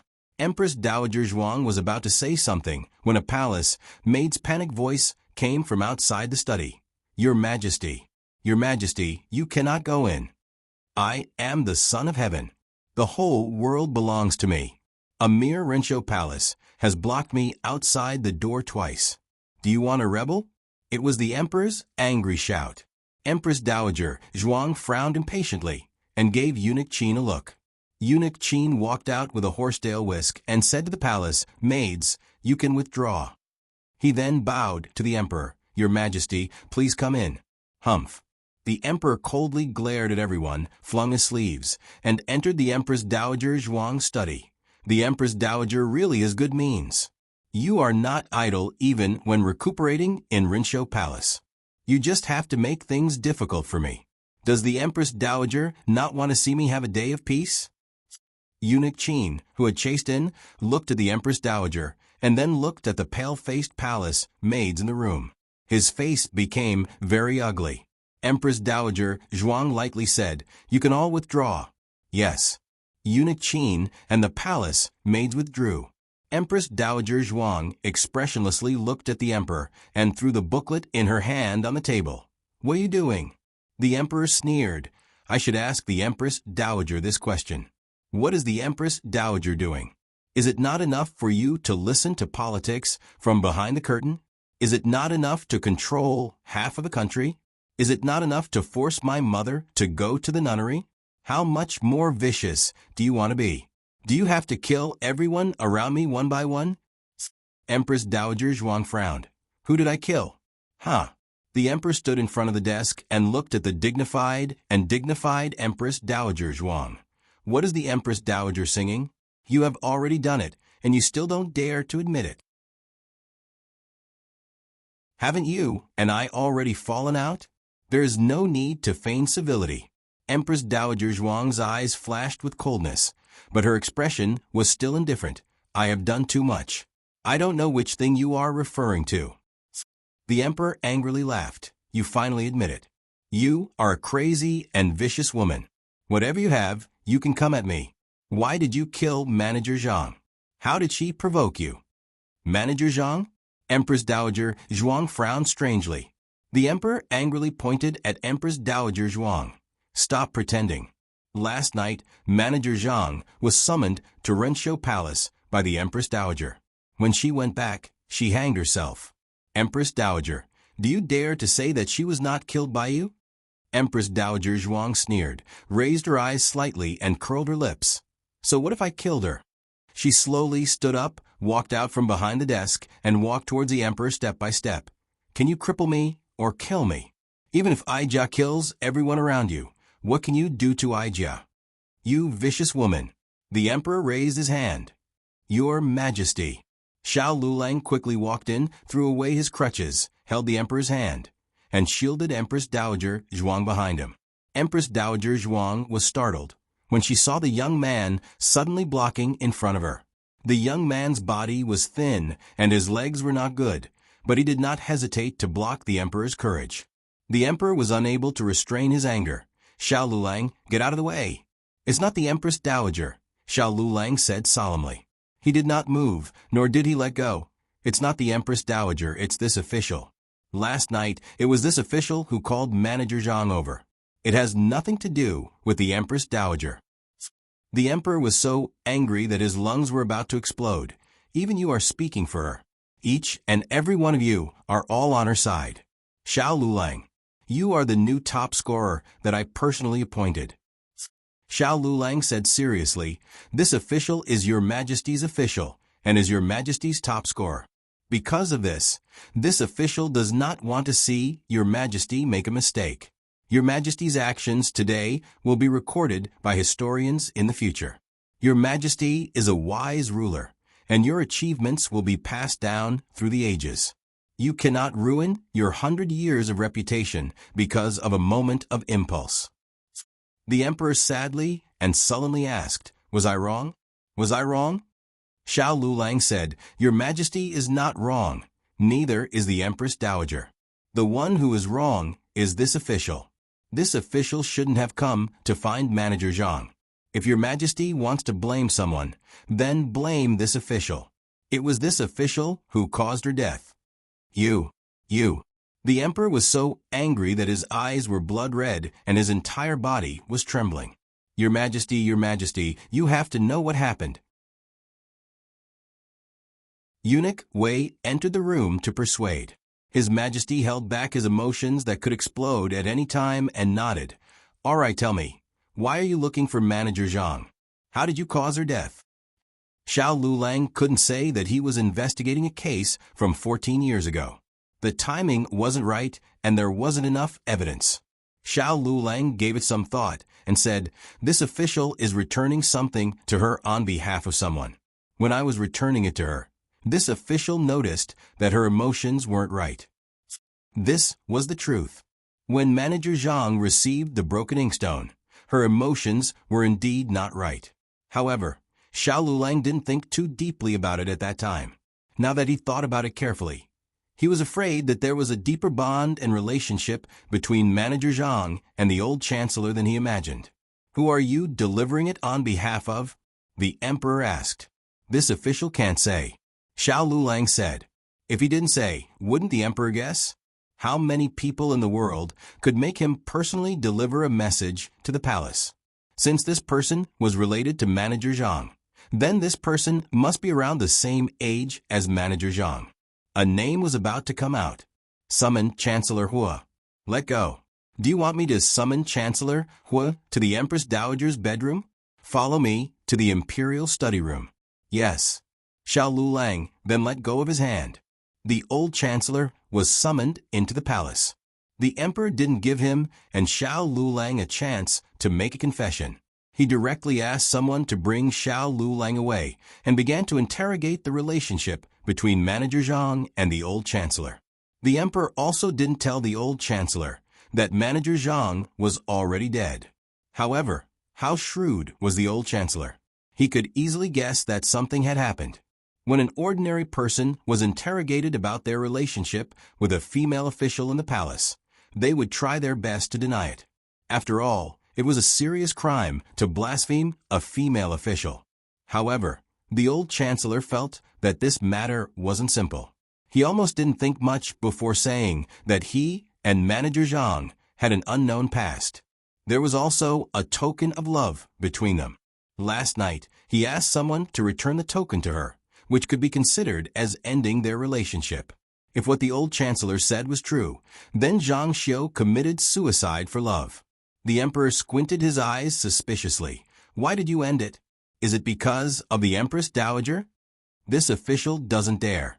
This official is because I don't have much time left. The old chancellor began to pretend to be sick and act pitiful. He used all kinds of methods to pretend to be pitiful. If your majesty doesn't believe me, you can call the little divine doctor. She was the one who diagnosed my terminal illness. Coming out from the imperial study room, the old chancellor saw Xiao Lulang, who had been waiting for a long time. I'm sorry to have implicated teacher, Xiao Lulang said with guilt. The old chancellor sighed. It's not your fault. I didn't think it through. Teacher's clean reputation, the old chancellor waved his hand. I don't have any clean reputation to speak of. Even though our relationship wasn't like what I said to your majesty. But in the end, I still let her down. She is my wife's younger sister. His wife's younger sister was adopted and brought to another village when she was young. They only recognized each other when they grew up. Before his wife died, she pulled his hand and asked him to take good care of her only younger sister, Zhang Xiu. Zhang Xiu wanted to marry him, but he wasn't willing to marry her. In the end, she entered the palace in a fit of anger. He fought fiercely with Zhuang Jin's. In order not to implicate Zhang Xiu, he didn't let anyone know about their relationship. Otherwise, he wouldn't be the only one who was exiled back then. His wife's younger sister, Zhang Xiu, would also be exiled. After all, the late emperor had ordered his whole family to be exiled. She could leave the palace when she was 25 years old. That year, she came to find me and asked again if I was willing to marry her. I said that I would take care of her for the rest of my life and treat her as my own younger sister. Then she smashed my inkstone. After that, she was extremely regretful and compensated me with a new one, which was the one I asked you to return. When she gave it to me, I didn't hold it firmly and accidentally broke a piece. She smiled and said that we were even now. The old chancellor sighed. Forget it, let's not talk about the past. She definitely didn't commit suicide because of love. Her death is fishy. I've asked His Majesty for His grace to send her on her last journey. Come with me. Xiao Lulang. Okay. The old chancellor and Xiao Lulang went to the Shanggong Bureau under the company of Eunuch Wei. In the previous dynasty, people in the palace who hanged themselves would bring disaster to their family. This dynasty abolished this law, but the dead couldn't be buried and could only be thrown into the wilderness. The old chancellor gave Eunuch Wei a bag of silver. Eunuch Wei refused for a long time, but didn't refuse. I have already arranged it properly. The corpse will be sent to the mass grave outside the West City Gate later. You can send someone to wait there. Thank you very much, Eunuch Wei. The old chancellor expressed his gratitude. Xiao Lulang examined Zhang Xiu's corpse and found that she indeed hanged herself. There were no traces of fighting or struggle. Then Xiao Lulang discovered a situation and he paused. What's wrong? The old chancellor walked over and asked. Xiao Lulang didn't say anything. Instead, he lifted Zhang Xiu's left wrist and there was a mole on it. The old chancellor was stupefied. How could it be? That's right. How could it be Zhang Xiu? Many details that were overlooked last night flashed through Xiao Liulang's mind. When Zhang Xiu first saw him, she was so frightened that she almost fell down. He thought that she was like Eunuch Qin and the others who thought that he saw a ghost. But after thinking carefully, he didn't seem to have met Zhang Xiu before. She should know him. Even if she knew him, her reaction was a little too big. When he told her that he was investigating a palace maid who had a mole on her wrist, she knew that the matter back then was exposed. However, she didn't know that it was Xiao Lulang who was investigating, and only thought that the person investigating the truth was her brother-in-law, the old chancellor. The old chancellor was Xiao Hang's teacher, so it was reasonable for him to investigate Xiao Hang's death. The reason why she left in such a miserable and desolate manner was probably because she had already decided to meet her death at that moment. She used her death to atone for her sins to her brother-in-law and his disciple. She also used her death to escape from reporting this matter to the mastermind behind the scenes. What kind of feelings did she have when she framed Zhuang Jin's back then? What kind of feelings did she have when she discovered that Xiao Hong, who was poisoned by her, would actually become her brother-in-law's closed-door disciple one day? The old chancellor's throat swelled with pain. "It's all for me." Zhang Xiu framed Zhuang Jins because he and Zhuang Jins didn't get along, which caused him to be exiled and almost lose his life. However, who would have expected that he and Zhuang Jins didn't become enemies in the end? Instead, Zhang Xiu sacrificed her life for nothing. Eunuch Wei had already bribed them so they could take away Zhang Xiu's belongings. Zhang Xiu's belongings were very simple. There were a few sets of clothes and a makeup box. In the box, there were a few pieces of jewelry that couldn't be any older. In the interlayer of the box, there were dozens of banknotes that were all written with the old chancellor's name. There was also the inkstone that Xiao Lulang had given her yesterday. The old chancellor's eyes were red. "Teacher," Xiao Lulang said softly. "I'm fine." Old chancellor wiped away his tears and packed Zhang Xiu's belongings into a bag. When he walked out, he staggered a little. Xiao Lulang supported him. The old chancellor's voice trembled. I'm really fine." Clang. The inkstone slid out from the bag and smashed onto the ground. The old chancellor bent down to pick it up. Xiao Lulang said, "Let me do it." He picked up the inkstone first. "I'll take it." The old chancellor didn't insist. His emotions were very complicated and his mind was in a mess. He felt that he had harmed Zhang Xiu and also Xiao Hong. He choked with sobs. "You don't blame her, you blame me. It's me, she did it for me," Xiao Lulang sighed. "If it's not her, there will be someone else. The one who is truly hateful is the mastermind. Teacher, don't blame yourself. What happened back then had nothing to do with you. What happened last night also had nothing to do with you." Since he wanted to investigate, he would investigate to this extent no matter what. The old chancellor had only accelerated the process by establishing a relationship with Zhang Xiu for him, and it wouldn't change the outcome. Zhang Xiu's ending was already destined when she extended her poisonous hand to an innocent 4-year-old child. He could forgive her, but the heavens wouldn't. The old chancellor went to collect Zhang Xiu's corpse, and Xiao Lulang didn't follow him. Forgiveness was his greatest benevolence, and he wouldn't prepare for her funeral. Xiao Lulang went to Renshou Palace. Empress Dowager Zhuang continued to read the memorials presented by Grand Tutor Zhuang in the study room.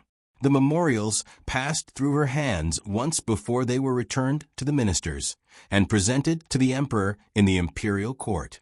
Eunuch Qin was waiting at the side. When he saw Xiao Lulang, his eyes lit up and he said to Empress Dowager Zhuang, "The tea is cold. I will go and make a pot of hot tea." Empress Dowager Zhuang glanced at Xiao Lulang. Humph. Eunuch Qin smiled and left, taking the rest of the palace servants with him. "What are you doing here?" Empress Dowager Zhuang flipped through the memorials and asked indifferently. "Passing by," Xiao Lulang said. Both of them were people who would die if they explained more. No one was willing to break the ice first. "I'm leaving." It wasn't a big deal, and he just came to take a look. He always knew that the Emperor and Empress Dowager Zhuang didn't have a good relationship, but he didn't expect it to be so direct. He was somewhat worried. Empress Dowager Zhuang looked at him and turned around. She cleared her throat and asked, "Why did you speak for me?" Xiao Lulang said indifferently, "There's no reason. Eating the monarch's salary and bearing the monarch's worries is the duty of a subject." Eunuch Qin, who was eavesdropping outside, was about to die from anxiety. What bullshit duty of a subject? Did speaking human language burn his mouth? I'm so anxious that I'm going to die." He wasn't this anxious even if the Emperor and Empress Dowager Zhuang were ice cold. After all, the Emperor was really infuriating. However, Xiao Xiuzhu was wholeheartedly devoted to the Empress Dowager. Eunuch Qin was really anxious that they misunderstood. They clearly cared about each other, so why did they have to act like strangers? Thud. The inkstone in Xiao Yolang's hand slipped and smashed to the ground. He bent down to pick it up, and the pouch in his arms fell out. Seeing the pouch, Empress Dowager Zhuang's eyes moved slightly. That was a birthday gift that Empress Dowager Zhuang gave to Xiao Lulang on his birthday on New Year's Eve. There was also one in Little Jingkong. Empress Dowager Zhuang embroidered the orchid herself, but it was too ugly and looked like weeds. Thus, she had the old chancellor improve it and embroidered it into a piece of green bamboo. Some stitches were also added to the seams. But in the end, it wasn't too good-looking. Empress Dowager Zhuang snorted. How can you still wear such an ugly thing? Don't you find it embarrassing? In any case, you are someone who has become an imperial Hamlin official. Xiao Lulang didn't say anything. He put the pouch back into his arms and continued to walk out. Come back. Empress Dowager Zhuang opened her mouth, but didn't say the words on the tip of her tongue. If she didn't have such an awkward personality, she wouldn't have taken on so many scapegoats. Although she did do a lot of bad things. She threw away the booklet in her hand in annoyance. Her mood was terrible. Suddenly, Xiao Lulang, who had disappeared, came back. He came back so quickly that Empress Dowager Zhuang didn't even have time to restrain the annoyance in her eyes. He took a deep breath as if he had gathered some kind of courage and asked in a low voice, "Why don't I have one?" "HM?" Empress Dowager Zhuang was stunned. Xiao Lulang clenched his fingers, and his face turned red. However, he continued to gather his courage and asked, "Why don't I have one? Why didn't Rinshou Palace prepare something for me? Do you not want me anymore?" His tone was normal, but he couldn't hide the grievance in his eyes.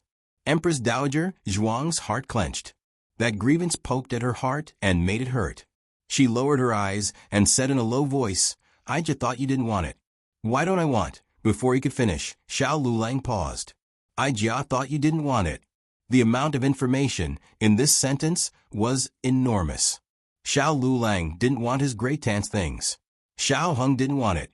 Empress Dowager Zhuang knew who he was.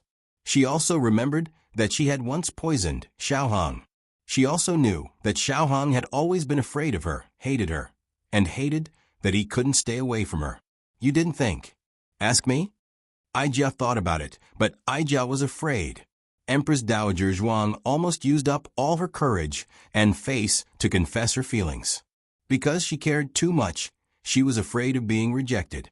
Therefore, she first rejected the possibility of being rejected. She would rather take the blame 1,000 times than be honest with him. Her self-esteem was just that strong. That was how twisted she was. But the trace of grievance in Xiao Luolang's eyes completely destroyed the self-esteem she had accumulated for decades. "It's not that I don't want it." Xiao Lulang turned his face away and said in a wronged and awkward tone. He was also a stubborn person. He was also too embarrassed to say it. Moreover, he was still a child. In front of the elderly, at least. Empress Dowager Zhuang looked straight at him, her eyes shining. "What did you say?" "Nothing." Xiao Lulang walked out expressionlessly. Before he walked out of Rinshou Palace, Eunuch Qin caught up with him and said with a smile, "Xiao Xiuzhua, please wait.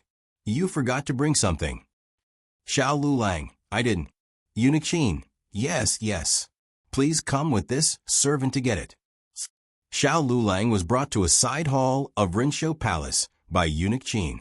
Eunuch Qin pushed open the door and said with a smile, "Please." Xiao Lulang stepped inside. At a glance, the spacious side hall was filled with bookshelves, and the bookshelves were filled to the brim with books. And beside the window-sill where the sun was shining, there was a desk. The 4 treasures of the study on the desk emitted a faint ink fragrance. In the center of the desk was a brocade box. Eunuch Qin took the brocade box. "Here." Xiao Lulang opened it and found a token of Rinshou Palace lying inside. Eunuch Qin sighed. The Empress Dowager had already prepared it, but I don't know why she didn't take it out. And this side hall was also remodeled by the Empress Dowager. At first, this servant didn't understand why the Empress Dowager remodeled such a large library. Today, I finally know its purpose.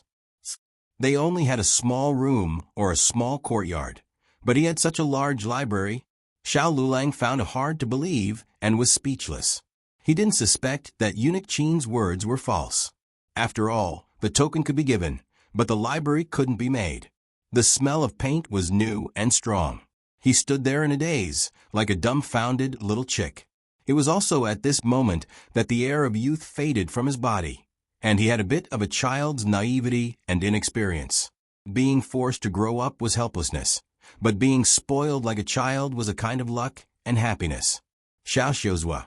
Eunuch Qin found a bundle to put the brocade box and the inkstone in. He turned his head and saw Xiao Liulang's dazed expression. He waved his hand in front of his eyes. "Don't be too happy." "I'm not too happy," Xiao Liulang said without changing his expression. He took the bundle and walked out with his hands and feet. Eunuch Qin, whose face was full of black lines, was speechless. Xiao Liulang walked half of Rinshou Palace, with his walking stick in one hand and the brocade box in the other. The palace maids and eunuchs of Rinshou Palace were stunned. He looked like a dog, but why was he so retarded when he walked? Xiao Liulang had already left Rinshou Palace, but he paused and turned back. He stood outside Empress Dowager Zhuang's study. He didn't go in. Empress Dowager Zhuang said indifferently, "There's no need to thank me. Jiao is mushy." Damn it, she already regretted saying so much just now. She must have been possessed to be defeated by this brat's grievances. If she was given another chance, she would stab him in the heart 100 times and never admit that she was afraid of being rejected by him. Xiao Liulang pursed his lips and stuck his head in from outside the door. He complained very childishly, "Great aunt, imperial tutor, Zhuang bullied me." After saying that, he ran away like a wisp of smoke. Well, it was the first time he was so childish. He was so embarrassed that he forgot that he was still a cripple. As soon as he ran, he tripped and rolled down the steps, falling flat on the grass. Everyone, they couldn't bear to watch. Empress Dowager Zhuang's lips curled up imperceptibly. In the next second, she resumed her cold expression and said in a dignified and domineering manner, "Summon Imperial Tutor Zhuang." Digression. Maybe it was because I stayed up too late recently that I was especially tired. I could fall asleep sitting in front of the computer. This month's update was more than last month's. I could basically guarantee 7,000 to 8,000 words a day, sometimes 9,000. It was a serious overdraft. Actually, on Monday, the editor told me to reduce my updates and prepare to save up a burst of chapters. I told the editor that I wouldn't reduce my updates until the specific date was out and let the readers read more. Once the date was confirmed, I should be able to complete the task by increasing the intensity of my writing every day. But I didn't expect that I would have to submit 2 drafts while updating 7,000 to 8,000 words a day. It was completely overdraft.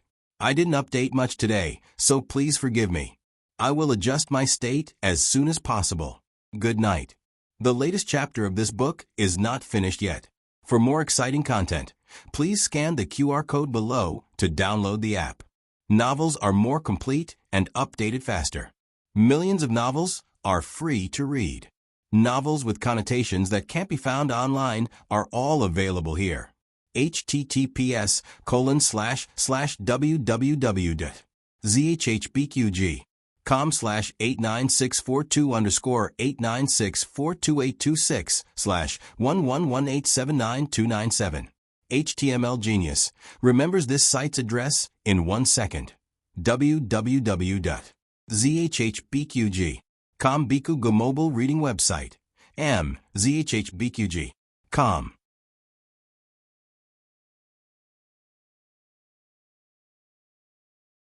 Chapter 323. The latest chapter of this book is not finished yet. For more exciting content, please scan the QR code below to download the app. Novels are updated faster. Millions of novels are free to read. Novels with connotations that can't be found online are available here. It was inconvenient for men to enter and exit the harem. Even if they did, they had to have the emperor's imperial edict or verbal order. But obviously, Empress Dowager Zhuang had this right herself. Grand Tutor Zhuang was brought into Renshou Palace by Eunuch Qin. Eunuch Qin handled matters in a proper manner and smiled appropriately, making it difficult for people to guess the purpose of Empress Dowager Zhuang's summons. They thought it was something good. Grand Tutor Zhuang went to the study in the side hall. Empress Dowager Zhuang had already been reading the memorials all morning. But because there had been a backlog for several days, there was still a portion that hadn't been approved. Empress Dowager. Grand Tutor Zhuang smiled as he entered and bowed with cupped hands. Empress Dowager Zhuang ignored him and just calmly flipped through the mountain of memorials in her hands.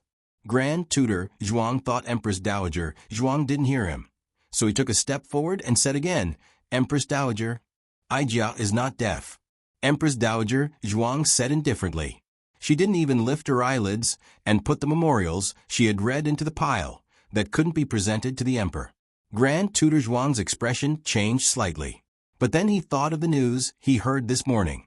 One of the emperor's most valued stewards hanged himself. The emperor suspected it was the Empress Dowager's doing and came to Renshou Palace to make a scene. It must be because of her that the Empress Dowager's mood was not good, right? Grand Tutor Zhuang thought.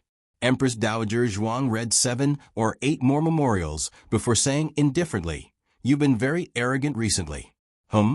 Grand Tutor Zhuang was confused by these sudden words. He looked at Empress Dowager Zhuang in surprise. "Why do you say that? What did this official do wrong?" Empress Dowager Zhuang said indifferently, "Your hand has stretched too far. There are some people you can't touch." Grand Tutor Zhuang was stunned. This official doesn't understand. If you don't understand, then listen to Aijia. Empress Dowager Zhuang said coldly, "The Zhuang family has 100 years of foundation. Generations of high-ranking officials. It's not an exaggeration to say that it's the capital's #1 clan. But over the years, Aijia's doting has gradually nurtured your arrogance and arrogance, relying on your talents to become unrestrained. Do you think that no matter what you do, I have to take responsibility for you? That's right, I am a member of the Zhuang family, and you are my maternal family. As long as I am in power, I will protect you." But have you ever thought about how long Aijia can protect you? Grand Tutor Zhuang's expression suddenly changed. Empress Dowager. Empress Dowager Zhuang said resentfully, "When the bow is full, it will break. When the water is full, it will overflow. You only see that I am like the sun in the sky, but you don't see that behind me, the building is about to collapse, and a lone tree cannot support. Aijia is old and does not have many years left to live. You are also old. The talents of the Zhuang clan have withered, and there is a shortage of young and old people. Those of the direct line of descent are all useless. Only Zhuang Yuheng is like a white jade with a slight flaw. But even this child is about to be ruined by you. Your Majesty." Grand Tutor Zhuang lifted the hem of his robe and knelt down with a face full of fear and trepidation. Of course, there was more confusion in his eyes. He didn't understand why the Empress Dowager would say this, and why she would diminish his prestige like this. Not to mention that Empress Dowager Zhuang still had at least 10 years to live. Even if she didn't, His Highness Prince Ning's wings were growing. As long as he inherited the throne, there was no need to worry about the Zhuang family not continuing its glory for 100 years. But the walls had ears. There were some words that he didn't dare to say too much. "Your Majesty, don't say that. You will be blessed for 100 years. 100 years? If Aijia had not been saved by Xiao Lulang and Lady Gu, I'm afraid I would have been buried long ago." Grand Tutor Zhuang seemed to suddenly understand. He looked at Empress Dowager Zhuang in astonishment. "Your Majesty is blaming me for suppressing Xiao Lulang? He is His Majesty's man. How can I allow him to grow in Hanlin Academy?" Empress Dowager Zhuang slammed the booklet in her hand on the table. "I don't need you to tell me who he is." Grand Tutor Zhuang was shocked by Empress Dowager Zhuang's powerful aura. He hadn't seen Empress Dowager Zhuang so angry in many years. Cold sweat broke out on his forehead. He cupped his hands and lowered his head. "Chen doesn't dare." Empress Dowager Zhuang said coldly, What Ijia told you was state affairs, political affairs, and family affairs, but you only heard private matters. Ijia's painstaking efforts have been wasted. That's fine. Ijia won't speak anymore. We are siblings. Ijia will give you 8 words. Achieve scholarly achievements. Retreat bravely at the top of the stream. Grand Tutor Zhuang clenched his fists. His eyes were like torches. Retreat bravely at the top of the stream. Are the efforts of the Zhuang family's generations all wasted? The Zhuang family is at the helm of the court and has great achievements. Which part of the great Zhao country's rivers and mountains did not have our Zhuang family's contributions? Empress Dowager Zhuang's eyes were cold. Her powerful aura surged forth like a flood. The achievements belong to the Qin family. The rivers and mountains also belong to the Qin family. Saying such disgraceful words, Grand Tutor Zhuang, are you thinking of rebelling? Grand Tutor Zhuang's heart shook. After a moment of daze, he cupped his hands and said, Chen misspoke. Empress Dowager Zhuang coldly withdrew her gaze. Ijia has said everything. You can leave. Yes, Chen will leave. Grand Tutor Zhuang stood up. The hot June wind blew. He suddenly felt that his back was soaked with cold sweat. After Grand Tutor Zhuang left, Eunuch Qin entered with a cup of tea. He was guarding the door of the study and naturally heard the conversation inside. He placed the freshly brewed hot tea next to Empress Dowager Zhuang's hand and said with emotion, I didn't expect Empress Dowager to think so far ahead for the Zhuang family. This servant's vision was too low. I thought Empress Dowager summoned Grand Tutor Zhuang into the palace only to help Xiao Xiu vent his anger. Empress Dowager Zhuang picked up the booklet and snorted. Bullshit long term. It was just words. If Ijia only told him one thing, no matter how small it would still be a big matter. If Ijia told him several big things, Liulong's matter would become a small matter. Since it is a small matter, there is no need to fuss over it. Eunuch Qin's face was full of bitterness and hatred. This servant is stupid. Empress Dowager Zhuang's mind flashed with the image of someone complaining and falling down. She was in a good mood and had a bit of patience with Eunuch Qin. Ijia heard that you recently raised a little turtle? Eunuch Qin smiled. You are really well informed. Empress Dowager Zhuang said lightly. It's not that Ijia is well informed. It's that the little turtle crawled to Ijia's feet that day. Ijia looked at it and found it unfamiliar. It was different from the ones you raised before. Eunuch Qin didn't have any other hobbies other than raising tortoises. As the saying goes, a 1,000-year-old turtle is a 10,000-year-old turtle. This turtle was a tortoise. A tortoise's life was longer than a turtle's. He thought that if he raised a tortoise, he might be able to live a long life. Empress Dowager Zhuang said lightly, that one is well raised. Stew it in the evening. Eunuch Qin's expression changed greatly. What? You can't bear to part with it? Empress Dowager Zhuang sighed. Recently, Ijia has been in conflict with these tortoises. The Taoist priest said that eating one would solve the evil spirit. If I can't, I can only send them all away. From now on, Rinshou Palace is not allowed to raise tortoises anymore. Eunuch Qin felt wronged. Then this servant will take to Quan and stew it for you. Who wants to eat that thing? Empress Dowager Zhuang was making an analogy with him. Eunuch Qin was instantly enlightened. Xiao Xiuzhu is that little tortoise. Empress Dowager Zhuang's cold gaze shot over. Who is the tortoise? Ijia thinks that you are the old tortoise. Cough, cough. Eunuch Qin was embarrassed. This servant's mouth is slippery. This servant doesn't know how to speak. This servant is a tortoise, but he returned to the topic. This move of yours is quite clever. Empress Dowager Zhuang sneered. Was it brilliant? How could her words not be sincere?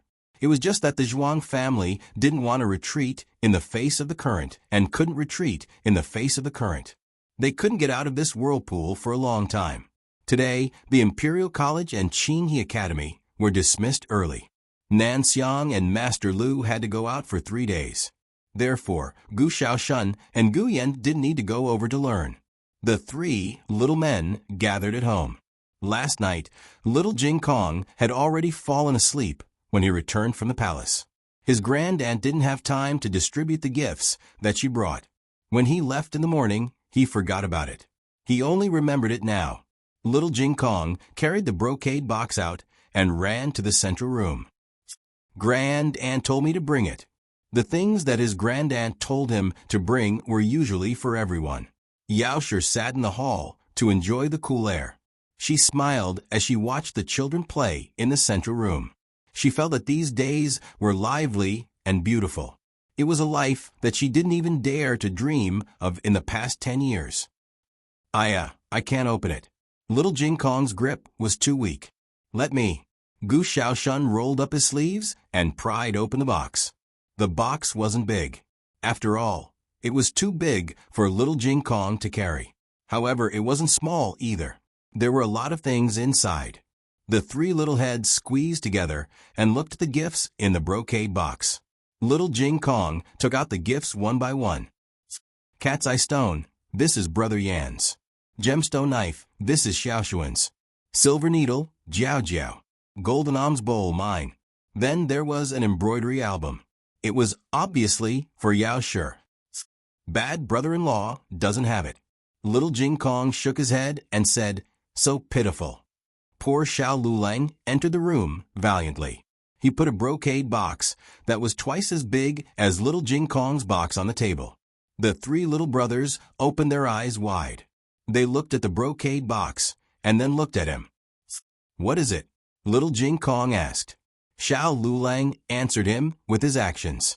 He opened the brocade box and slowly took out the things inside and placed them on the table.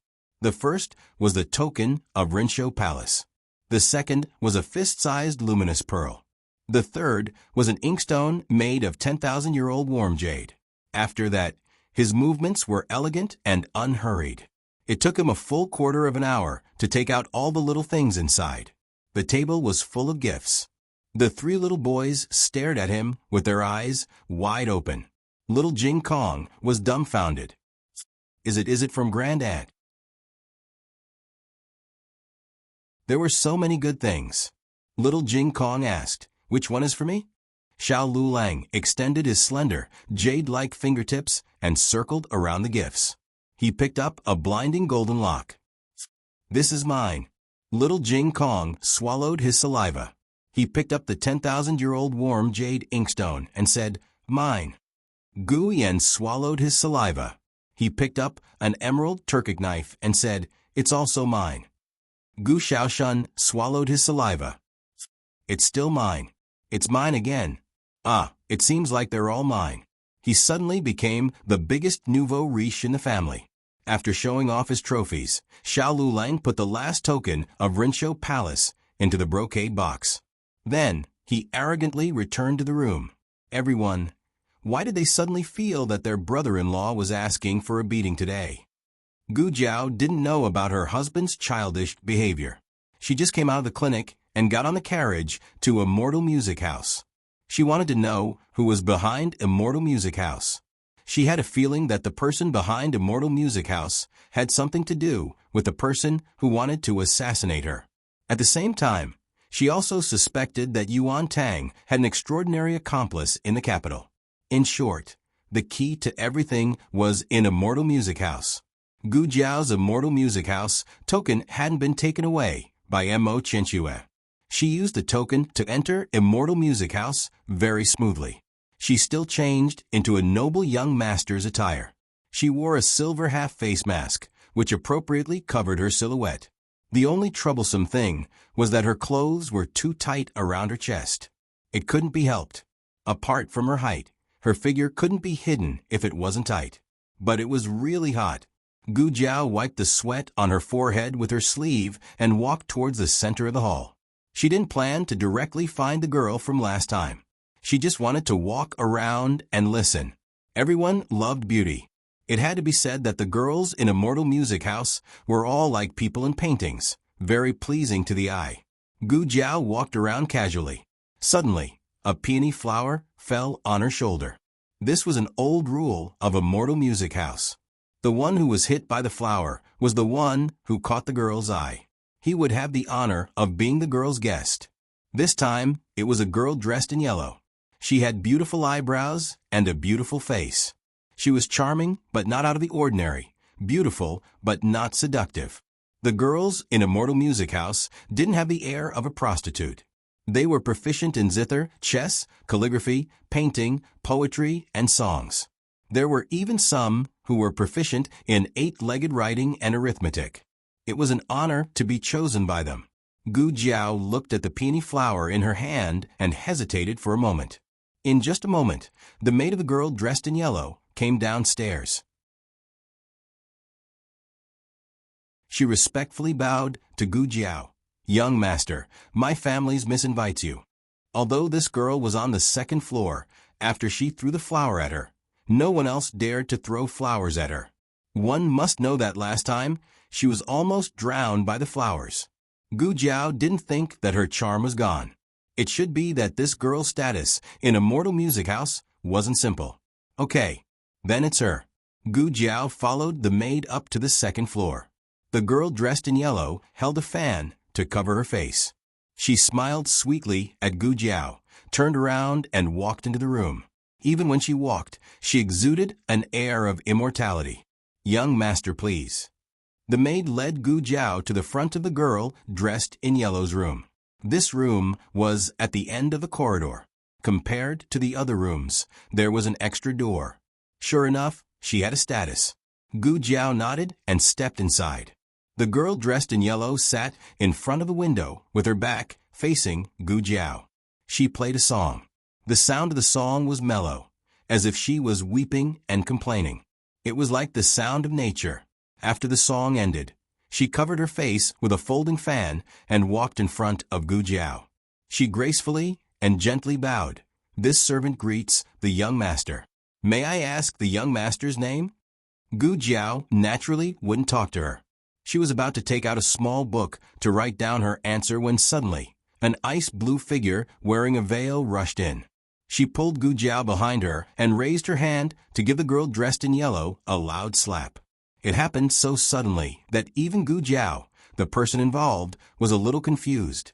When she was pulled behind her, she didn't make a move because she didn't feel the other party's malice towards her. However, she didn't expect the other party to be so arrogant towards a girl dressed in yellow. The girl dressed in yellow was slapped to the side, and a few fingerprints quickly appeared on her cheek. She covered her face and looked at the uninvited guest in the room in disbelief and anger. "Mo Chenxue, you're crazy. You're the crazy one. How dare you touch the person I like?" Mo Chenxue said. She pulled the sachet from the girl's waist and coldly threw it on the ground. "You even used charming fragrance.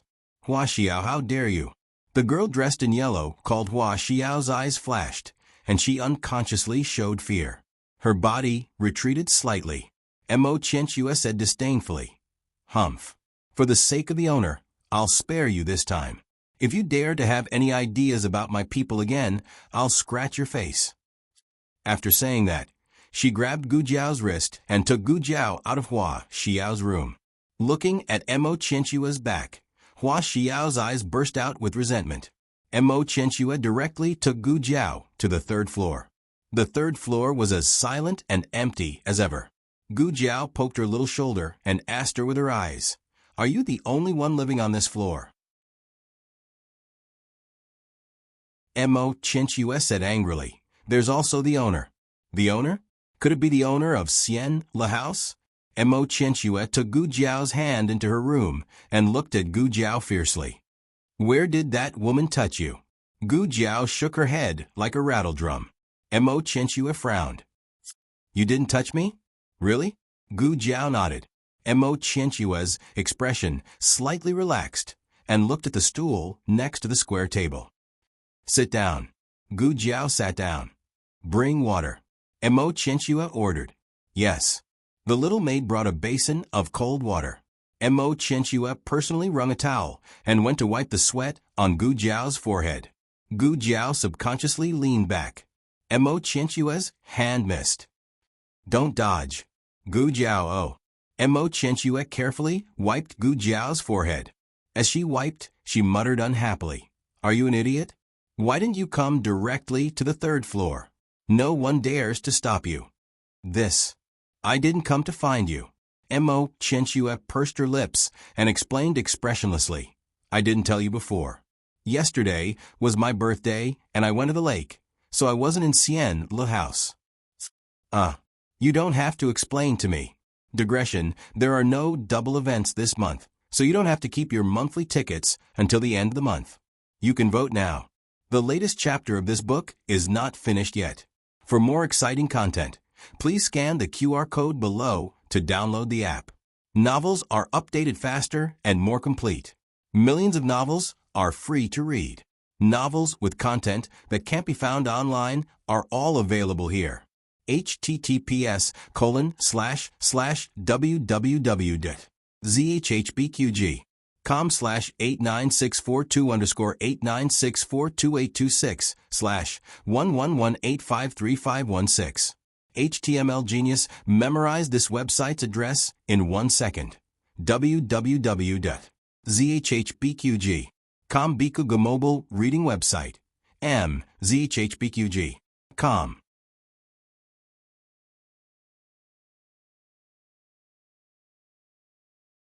Chapter 324. The latest chapter of this book is not finished yet. For more exciting content, please scan the QR code below to download the app. Novels are updated faster. Millions of novels are free to read. Novels with content that cannot be found online are available here. After all, Gu Jiao was not a real man. There was no such thing as male and female touching. However, Gu Jiao was not used to being so close to others. When Mo Chenchua finished wiping her forehead and was about to wipe her neck, she grabbed her wrist. Mo Chenchua glared at Gu Jiao and raised her other hand to take off Gu Jiao's mask. Gu Jiao also grabbed her wrist. Mo Chenchua knew martial arts, but she was not as good as Gu Jiao. She could not move. She said angrily, I know. I won't touch you. You do it yourself." Gu Jiao let go of her hand. Mo Chenchua rolled her eyes and snorted. She threw the towel to Gu Jiao. Gu Jiao wiped the sweat off her neck. The weather was really hot. It was even hotter with the towel wrapped around her chest. Wearing the mask was like adding heat to heat. Luckily, Mo Chenchua's room was facing a good direction. It was warm in the winter and cool in the summer.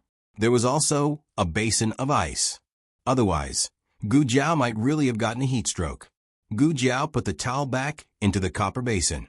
A servant girl came in to take it away. "Xiao Wu, are there any more lychees that arrived this morning?" Mo Chenchua asked. The servant girl called Xiao Wu said, There are. This servant will bring them for Miss." Not long after, Xiao Wu brought in a plate of iced lychees. The lychees were all big and plump. They were bright red, as if they had just been plucked from a tree. The capital did not produce lychees. They were all sent from the south. Not only did the horses have to be fast enough, they also had to change the ice along the way. If they were not careful, the lychees would spoil when they reached the capital. These were very luxurious fruits. Gu Jiao had only eaten them at Rinshou Palace. She heard from Madame Yao that even the Marquise Fu had a hard time getting these fruits. Who would have thought that such luxurious fruits could be eaten in a small brothel? Gu Jiao looked at the lychees and did not move for a moment. "If you don't eat it yourself, are you waiting for me to peel it for you?" Mo Chenchua snorted. Her slender fingers picked up the biggest and reddest lychee, peeled it, and fed it to Gu Jiao. The peeled lychee was big and round, white and bouncy. It looked especially fresh and juicy. "Eat it yourself," Gu Jiao said with her eyes. "Humph." Mo Chenchua rolled her eyes. "I'd rather throw something away than take it back. What's more, I can't get along with the fruit." Gu Jiao reluctantly took it and put it into her mouth. She had been a little heady recently, so she couldn't eat too many lychees. Mo Chenchua's eyes lit up again when she saw her eat. She rested her right elbow on the table and rested her index finger on her delicate chin. She looked at Gu Jiao with a smile and said, "Young master, why did you suddenly come looking for me? Did you miss me?" Gu Jiao took out a small notebook and scribbled, "I didn't come looking for you." Mo Qianxue's face darkened. She snatched the notebook and crossed out the word no. Then she wrote yes and added a sentence at the end, "I miss you very much." She then threw the notebook back to Gu Jiao. Gu Jiao. How could this work? Mo Qianxue raised her brows. "Did you use the fruit I gave you last time? Did you find the culprit?" Gu Jiao nodded, then shook her head. Mo Qianxue frowned. "What do you mean? Did you find the culprit or not?" Gu Jiao scribbled, "Half. Yuan Tang was the culprit, but Yuan Tang couldn't have done it alone." Gu Jiao felt that he had a helper. "Then I can't do anything." Mo Qianxue spread her hands. "I just happened to overhear their conversation and picked up one of their fruits." So Yuan Tang and the culprit exchanged information at Immortal Music House. Immortal Music House wasn't a place where just anyone could enter. The culprit was either a guest or a member of Immortal Music House. There was even the possibility that the culprit was the owner of Immortal Music House. Gu Jiao scribbled, "Who's the owner of Immortal Music House?" "You're asking about the owner?" Mo Qianxue leaned closer to Gu Jiao and looked at Gu Jiao with a half smile. There was a teasing look in her eyes, but there was also a trace of vigilance. "Why are you asking about this?" Gu Jiao scribbled, "I'm just curious. If it's not convenient to say, then forget it." This was what it meant to retreat in order to advance. Mo Qianxue pursed her lips and said uninterestedly, "Actually, I don't know. I've only seen the owner twice, and it was through a screen. I don't even know what the owner looks like." A dignified courtesan didn't even know the owner's true appearance. The culprit was really hiding too deeply. Gu Jiao thought of what Mo Qianxue had said when she was teaching the yellow-clothed woman a lesson. "For the sake of the owner, I'll spare you this time," she wrote. "What's the relationship between Hua Xiao and the owner? You even remembered that little b asterisk tch's name." Mo Qianxue immediately exploded. Gu Jiao was speechless. How was she supposed to answer this? Mo Qianxue said angrily, "Have you taken a fancy to that little b asterisk tch?" Gu Jiao scribbled, "She's so ugly, it's hard to forget her." Hearing Gu Jiao call her ugly, Mo Qianxue laughed. Her anger instantly disappeared. She said proudly, her relationship with the owner isn't that great. She only served the owner for a few days. The owner saw that she was somewhat beautiful and asked me to teach her well. Don't worry, she won't dare to bother you again. Gu Jiao nodded. She had one last question. Is the owner a man or a woman? Mo Qianxue said, "Of course the owner of Xian Le House is a woman. Could it be you stinky men? I won't work myself to death for a stinky man." Women work themselves to death. Gu Jiao remembered these two important clues. Mo Qianxue couldn't get any more information. Gu Jiao got up and left with the excuse that it was already late. Mo Qianxue pursed her lips, her eyes showing that she still wanted to continue. However, she probably had other plans for the evening, so she didn't ask Gu Jiao to stay. She walked Gu Jiao downstairs. When they reached the corner of the stairs, she suddenly pulled Gu Jiao's sleeve. "At least tell me your surname." Gu Jiao wrote, "Gu. Young Master Gu." Mo Qianxue murmured this name and smiled. Not bad. When she and Gu Jiao passed by the stairs of the second floor, they unexpectedly met Hua Xiao. Hua Xiao was obviously a little afraid of Mo Qianxue. She lowered her head, stepped aside, and slightly bowed. Mo Qianxue snorted coldly. She didn't even look at her and walked Gu Jiao downstairs. Hua Xiao touched her still aching face, her eyes full of resentment. Mo Qianxue, wait and see. You won't always be so lucky. The little maid stepped forward and said to Hua Xiao, "Miss Hua, the shadow guard just sent a message. The owner is back." Hua Xiao's eyes lit up. "I'll go and pick the owner," the little maid said embarrassedly. "No, the shadow guard said to let Miss Qianxue pick her up." Hua Xiao clenched her fingers and looked at Mo Qianxue, who was smiling and bowing to Gu Jiao at the door of Xianle house. She was so angry that she stomped her foot. Mo Qianxue, Mo Qianxue. Everything is Mo Qianxue. After coming out of Xianle house, Gu Jiao went straight back to Bai Shui Alley. It was late at night. Every house in the alley was closed. Lanterns were hung under the porch. The weak candlelight illuminated the long path with a dim yellow color. Gu Jiao came to the door of a house and found a little boy sitting on the threshold pitifully. Although he didn't say anything, she could feel that his little body was shrouded in a huge grievance. Gu Jiao walked forward and whispered, "Jing Kong." Hearing the familiar voice, little Jing Kong suddenly raised his head and ran to Gu Jiao. "Jiao Jiao." Gu Jiao bent down so that the little boy could jump into her arms. Little Jing Kong jumped into her arms and grabbed her clothes. He curled his lips in grievance. "Jiao Jiao, what's wrong?" Gu Jiao picked up the little boy. Little Jing Kong's little mouth twitched. "Great Aunt doesn't like me anymore." Gu Jiao found it funny and asked, "Why doesn't Great Aunt like you anymore?" "Who told you that?" Little Jing Kong snorted. "Brother-in-law." Gu Jiao said, "He said that Great Aunt doesn't like you anymore." Little Jing Kong shook his head.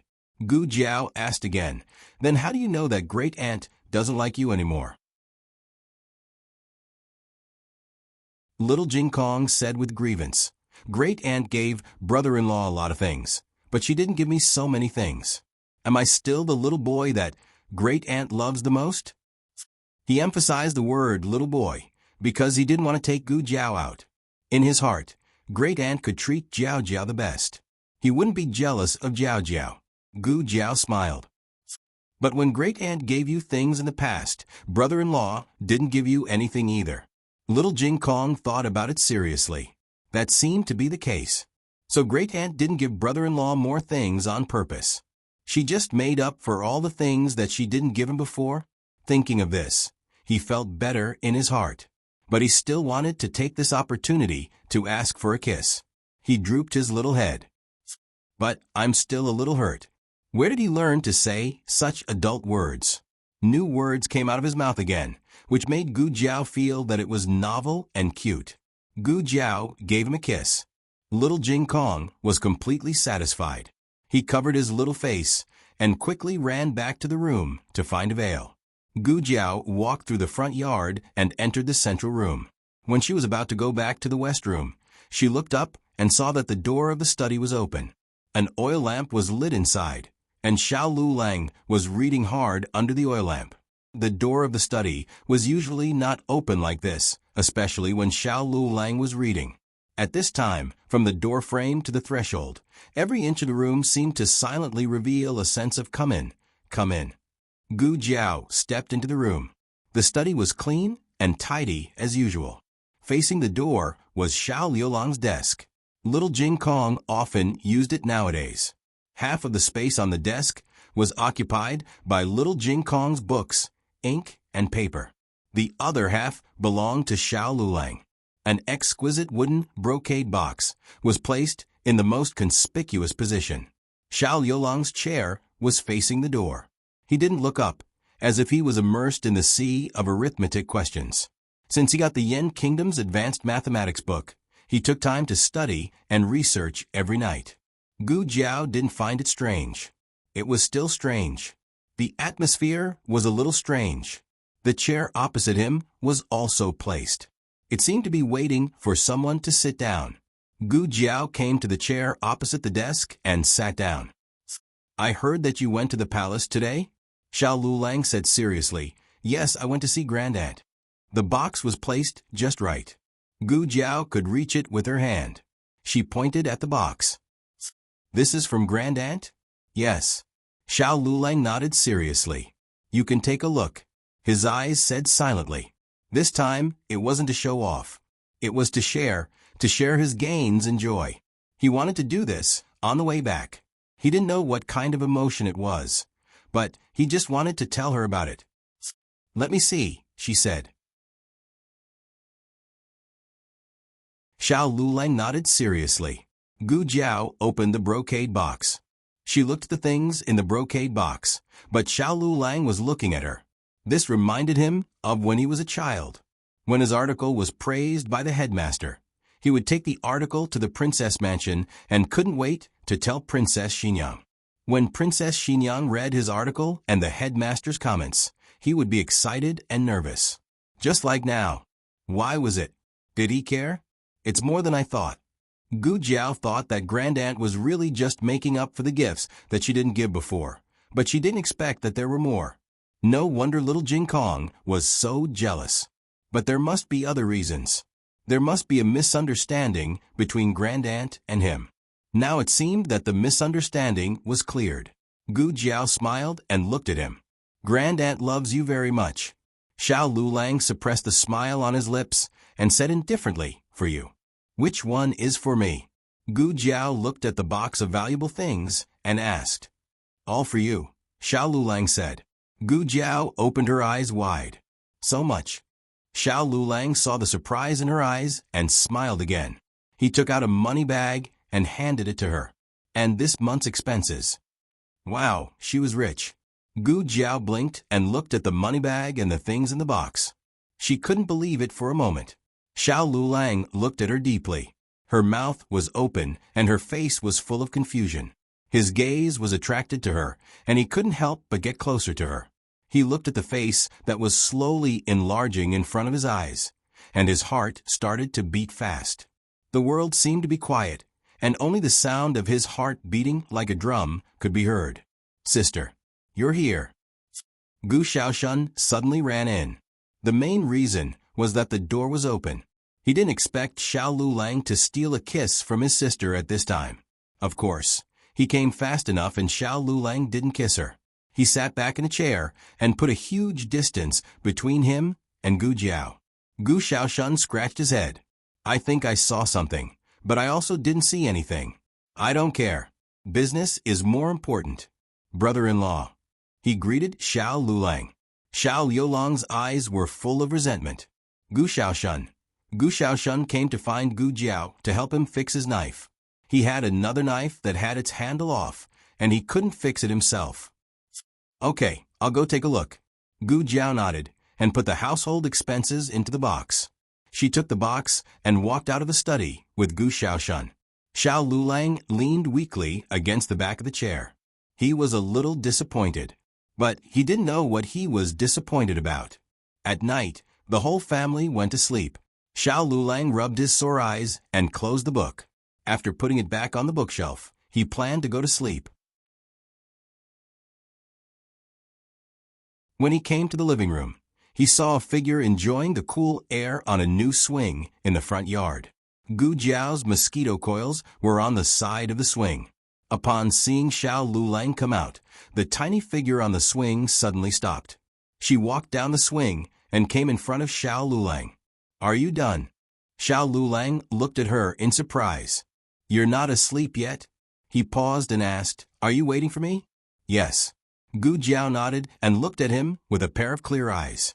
He had seen how cold these eyes were to other people, but at this time they were obedient and bright.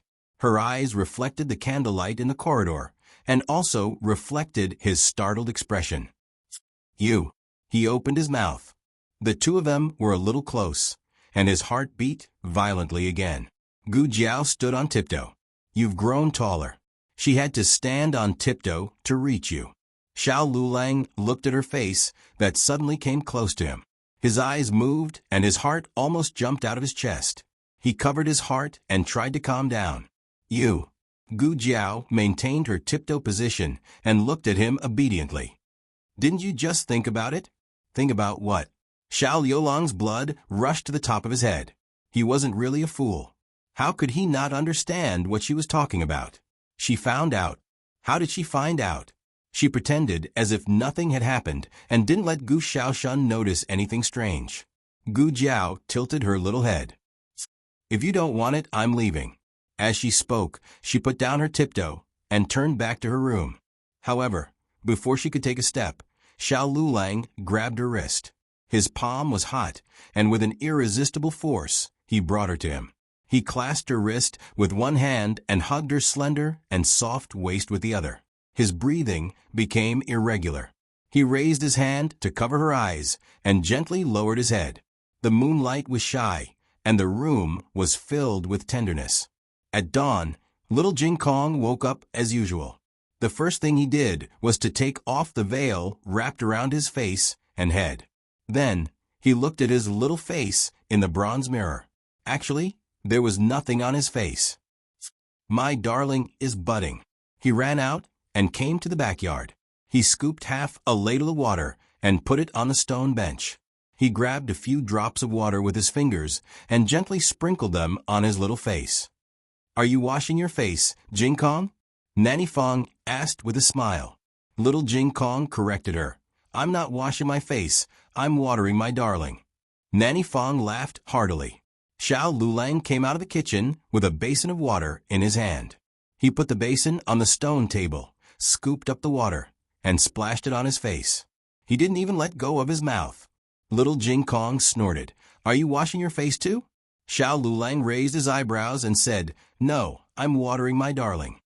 Little Jing Kong. Digression.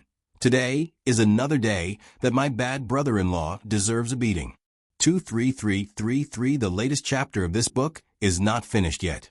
For more exciting content, please scan the QR code below to download the app. Novels are updated faster and more frequently. Millions of novels are free to read.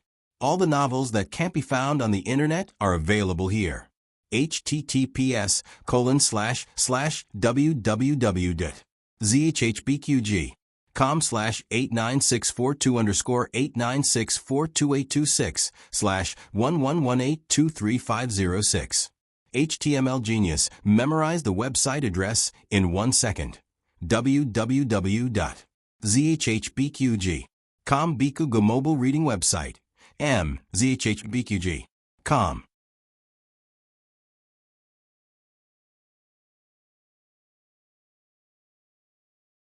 Chapter 325. The latest chapter of this book is not finished yet. For more exciting content, please scan the QR code below to download the app. Novels are updated faster and more frequently. Millions of novels are free to read. Novels with content that can't be found online are all available here. The capital gradually entered midsummer, and it started to get hot early in the morning. There were classes at the Imperial College and Tsinghua Academy today, so little Jing Kong and Gu Xiaoshan woke up early. Gu Yan was lazing in bed as usual. He had a habit of lazing in bed and had a bad morning temper. He was only happy when Gu Jiao woke him up. But today, Gu Jiao didn't wake him up. He woke up by himself. He woke up from the heat. That was not the main point. The main point was that after he woke up, he lay on the bed and waited for Gu Jiao to wake him up. However, after waiting for so long, even when the flowers had withered, only Gu Xiaoshan came. Gu Xiaoshan pushed open the door and said strangely, "Aren't you going to get up? It's time for breakfast. Don't be late." Baby Yen was unhappy. Baby Yen turned over bitterly and muttered, "Where's my sister? Did she go to see a doctor?" Gu Xiaoshan pointed to the courtyard and said, "Oh no, she's over there." "Huh?" Gu Yen sat up and got out of bed. He walked to the door in his shoes and looked in the direction Gu Xiaoshan pointed. But what did he see? Gu Jiao and Xiao Lulang were talking in the courtyard. She raised her head slightly and looked at the morning light. Her eyes were bright and the corners of her lips were slightly curved. He didn't know what they were talking about, but her eyes were curved into 2 crescent moons. So she forgot to wake him up because she was talking to his brother-in-law? Gu Yan felt sour in her heart.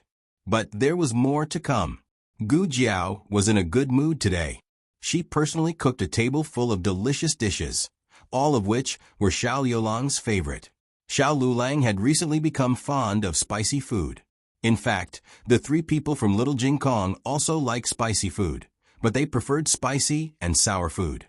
The 3 of them were numbed to the point that they had nothing left to live for. They leaned back in their chairs, soullessly. If Gu Yan got angry, the consequences would be dire. He snorted and said, "I want tofu pudding. The salty kind."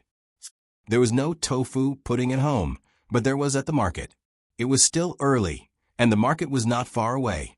15 minutes later, Gu Jiao returned with the salted bean curd. Then Guyen watched expectantly as Gu Jiao walked past him with a bowl of salted tofu pudding. Gu Jiao brought the tofu pudding into Xiao Lulang's study and looked at him. "Your tofu pudding." Xiao Lulang. I didn't ask for tofu pudding." Guyen stood outside the study and exploded. It's me. It's me. This is the tofu pudding that I wanted. I'm so angry." The room was dimly lit. The doors and windows were closed, and all the curtains were drawn. Only a small ray of light shone through the gap between the curtains. A small figure stood in the endless darkness. His eyes were sharp, and his aura was strong and powerful. You must have seen that the situation has become very serious. The enemy is very powerful and has already taken away half of our country. Do you still want to continue fighting with me? The small figure said in a deep voice. Opposite him, a tall and slender figure stood against the light. His aura was not weak either. This narrow space seemed to be filled with endless coldness and killing intent. "What do you want to do?" he asked.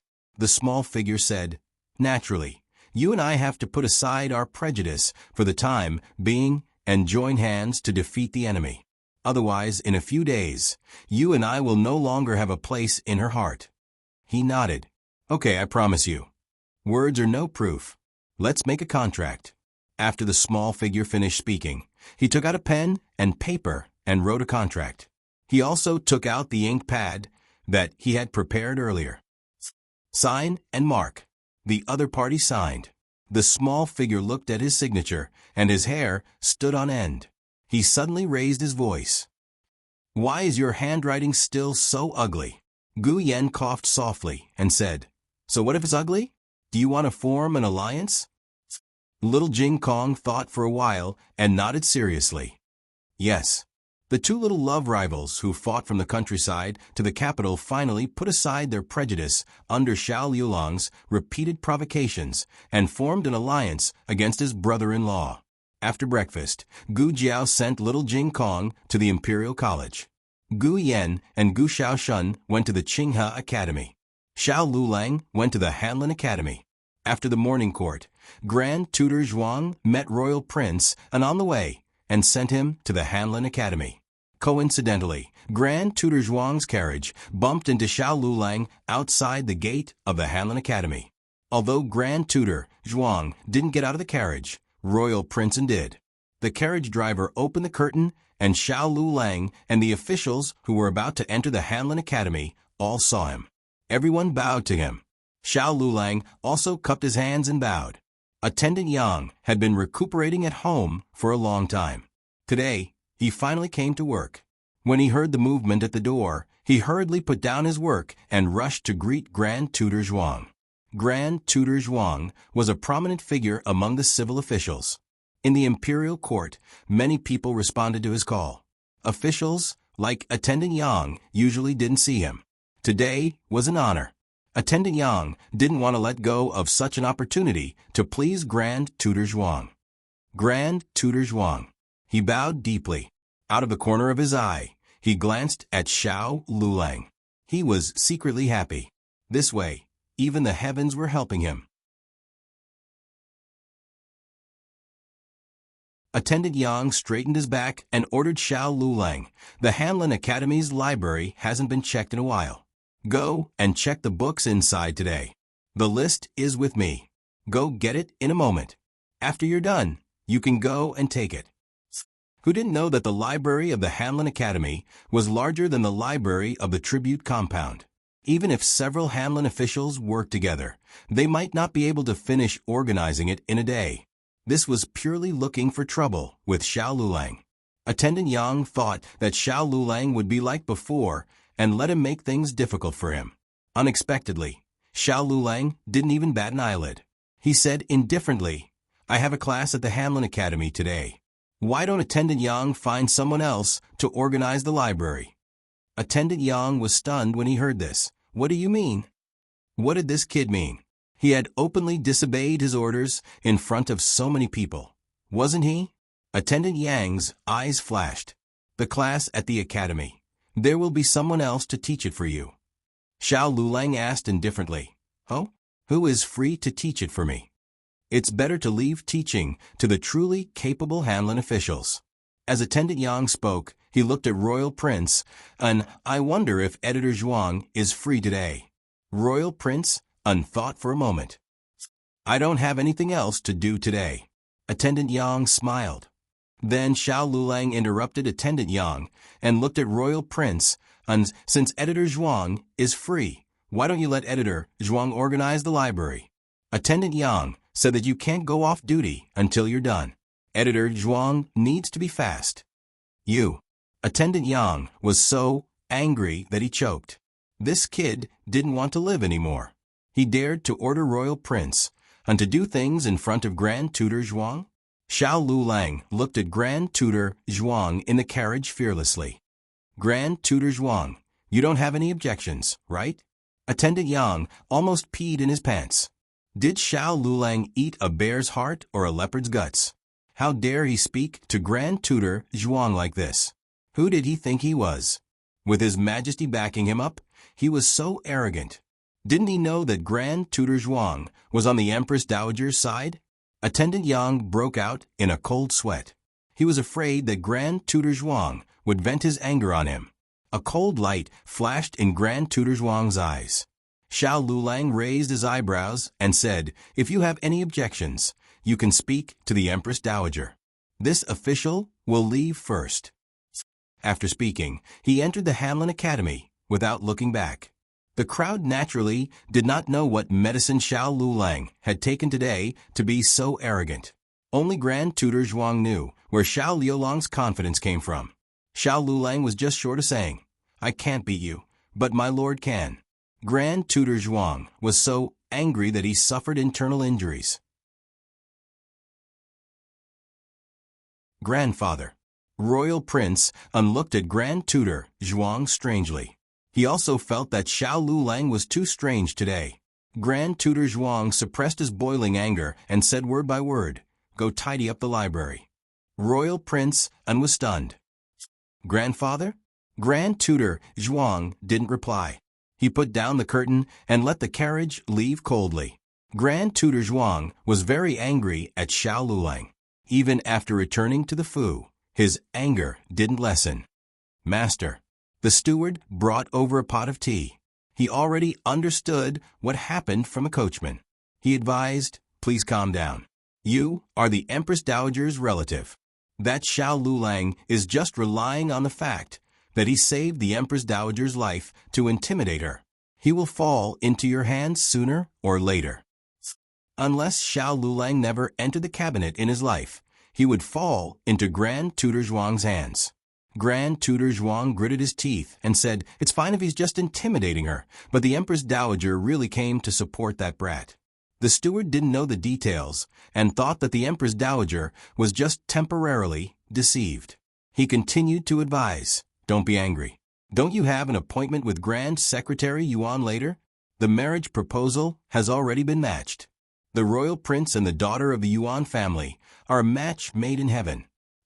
When this was mentioned, Grand Tutor Zhuang's expression finally eased. Fortunately, the Empress Dowager was in charge of everything. She didn't care who hung or married. With this marriage with the Yuan family, the Zhuang family's position in the imperial court would become even more stable. Grand Tutor Zhuang took a sip of tea and said, I remember Grand Secretary Yuan told me to bring Hung, to meet him. In a while, go to the Hanlin Academy and tell Hung, not to return home after his duty ends. He can go directly to the Qingfeng house. The steward replied, yes. In Zhao country, the marriage proposal was the first step in marriage. If the 8 characters didn't clash, then the marriage proposal could begin. However, Grand Secretary Yuan loved his granddaughter and promised to let her take a look. If the man's appearance was decent, then he would immediately agree to the marriage. Grand Tutor Zhuang was full of confidence in his grandson's appearance, so he obviously wasn't worried that the Yuan family would look down on him. Moreover, This marriage was mainly decided by Grand Secretary Yuan's opinion. Letting his granddaughter take a look was only his final compromise as a grandfather. Whether or not she liked Grand Secretary Yuan, he would still facilitate this marriage. However, no one expected that the steward who was serving at the Qingfeng house in the evening would have the coachman bring back news, saying that Grand Secretary Yuan had terminated the marriage proposal. What? How could this be? Grand Tutor Zhuang stood up from his chair. The coachman said with a trembling voice, I don't understand either. The steward didn't say much. It seems quite serious. Why don't you make a trip yourself? The steward didn't say much because it wasn't convenient for him to say anything. Could it be that something big had happened? Grand Tutor Zhuang hurriedly rushed to the Qingfeng house. Grand Secretary Yuan just happened to come out of the Qingfeng house with an ice-cold expression. Grand Tutor Zhuang cupped his hands like a colleague and politely greeted him. Grand Secretary Yuan. Humph. Grand Secretary Yuan coldly glared at Grand Tutor Zhuang. I truly didn't expect the Zhuang family to be filled with nobility to raise such a despicable person. In the past, this official made an error of judgment. Grand Tutor Zhuang, you're on your own now. Grand Tutor Zhuang was completely confused. What was this all about? How was this related to being despicable and making an error of judgment? Grand Secretary Yuan didn't feel like paying him any more attention. With a step, he got into the carriage and left. Where is the royal prince? Grand Tutor Zhuang asked with a calm expression. He's upstairs.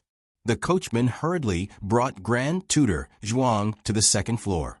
The second floor had already been cleared out by the steward, leaving only the relevant people. When Grand Tutor Zhuang arrived at the agreed-upon room, he unexpectedly ran into someone he never expected to see. Marquis Gu. Grand Tutor Zhuang frowned. The old Marquis had also just arrived. He had come up the stairs from the other side. The old Marquis's expression wasn't very good when the two unexpectedly met. Grand Tutor Zhuang was just about to enter the room, but the old Marquis beat him to it. Grand Tutor Zhuang's brows furrowed even tighter. It was one thing for Grand Secretary Yuan to throw him a cold tantrum, but why was even a marquis who had resigned from an official position treating him with such disdain? Could it be that his position as a powerful Grand Tutor had been for nothing? Very quickly, Grand Tutor Zhuang understood why the old marquis was acting this way. In the messy room, Royal Prince knelt on the ground with his clothes disheveled. There was blood on his thigh, and a blood-stained dagger was thrown on the ground. Beside him was Gu Jinyu, who was curled up and shivering. Gu Jinyu was wrapped in blankets and sobbing uncontrollably. Bastard! The old marquis went forward and lashed out with his whip, hitting Royal Prince and's body. Royal Prince didn't dodge and took the hit. His clothes were tattered and his chest was lacerated. Stop! Grand Tutor Zhuang shouted. However, he didn't stop and gave Royal Prince another lash.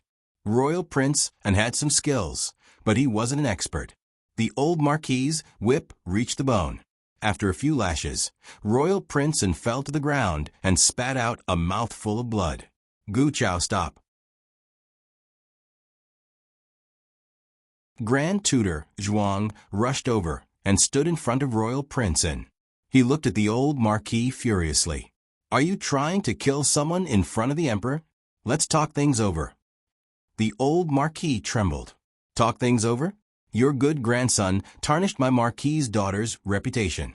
If I ask someone to do the same to your Zhuang family's daughter, will you talk things over with me? Grand Tutor Zhuang looked at the half-dead Royal Prince and then at the girl who was wrapped in blankets and crying silently. He clenched his fists and asked the steward, what happened? This matter started from when Royal Prince went to the appointment. After Royal Prince finished his shift, he went to Qingfeng restaurant with a steward of the Zhuang residence and waited for the Yuan family in the reserved room. Grand Tutor Yuan met an official from the cabinet downstairs and chatted with him for a while. Yuan Baolin went upstairs first. But who would have thought that Royal Prince would send the servants away to drug Yuan Baolin? Yuan Baolin opened the window and escaped. Royal Prince An's drug was still in effect. Coincidentally, the Gu family's daughter was passing by and Royal Prince An caught the Gu family's daughter and brought her in, molested her. It was only molestation, not possession, but it was enough to ruin a girl's reputation and chastity. What was called misfortune never comes singly. This was it. Grand Tutor Zhuang seriously suspected that he had forgotten to look at the almanac when he left today. Otherwise, how could he have been so unlucky all day? There must be something fishy about this matter. Grand Tutor Zhuang believed in his grandson's character. I would not do this sort of thing. The old Marquis angrily shouted, "He is your grandson. Of course, you will side with him. But seeing is believing. My Marquis's manners, good daughter, has been ruined by your Zhuang family's little bastard." Whether or not the old Marquis doted on Gu Jinyu was one matter, but if someone dared to bully Marquis Ding An's manner, that was another matter. Moreover, even if the one to suffer today was not Gu Jinyu, but some other good family's daughter, he would still whip An Jun Wang. He was too much of a bastard. The old Marquis could not take this lying down.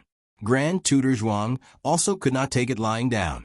A perfectly good marriage had been ruined like this. Not only did he offend Grand Secretary Yuan, but he also became entangled with Marquis Ding An manner. He did his best to suppress his anger and cupped his hands to the old Marquis. He endured the humiliation and said, "I ask old Marquis Gu to remain calm. Give me a bit of time to investigate the truth. No matter what the truth is, I will give Marquis Ding An manner an explanation." After the old Marquis took Gu Jinyu away, the housekeeper helped Royal Prince An sit in a chair. He then tore off a piece of cloth to wrap around Royal Prince An's injured leg. Grand Tutor Zhuang's eyes were about to spit fire. His fists were clenched so tightly that they cracked. The veins on his forehead throbbed. "Housekeeper, when something happened to the royal prince, where were you? How did you allow to be alone with the Yuan family's daughter?" The housekeeper's body trembled. Royal Prince An's face was pale. His bloodless lips slightly parted. "It was I who had the housekeeper go to the kitchen to rush the dishes. It had nothing to do with the housekeeper." "Is that so?" Grand Tutor Zhuang's sharp gaze fell on the housekeeper's face. The housekeeper guiltily lowered his head. Of course, he wasn't sent away by Royal Prince An. He was called away by someone else. But he couldn't tell that person. He had promised Royal Prince An. He glanced at Royal Prince An without batting an eyelid. Royal Prince An had lost too much blood, and his body was on the verge of collapsing. He used his remaining strength to say, "It's my fault. I could tell that Miss Yuan didn't have any feelings for me, so I came up with this plan. I planned to cook the rice and force Miss Yuan to marry me." Grand Tutor Zhuang didn't believe him. "Then where did you get the medicine? Don't tell me that Qingfeng Gang sells it." He couldn't have discovered her feelings at that time. If he had gone to buy the medicine then, it would have been too late. Royal Prince An weakly said, "I bought it in advance, just in case I needed it." Grand Tutor Zhuang flew into a rage. Zhuang Yuheng. The latest chapter of this book isn't finished yet. For more exciting content, please scan the QR code below to download the app. Novels are updated at a faster rate. Millions of novels are read for free. Novels with connotations that can't be found online are all available here. https://www.zhbqg.com/89642_8964286/111796096. HTML Genius memorized this website's address in 1 second. www.zhbqg.com Bikuga mobile reading website. zhbqg.com.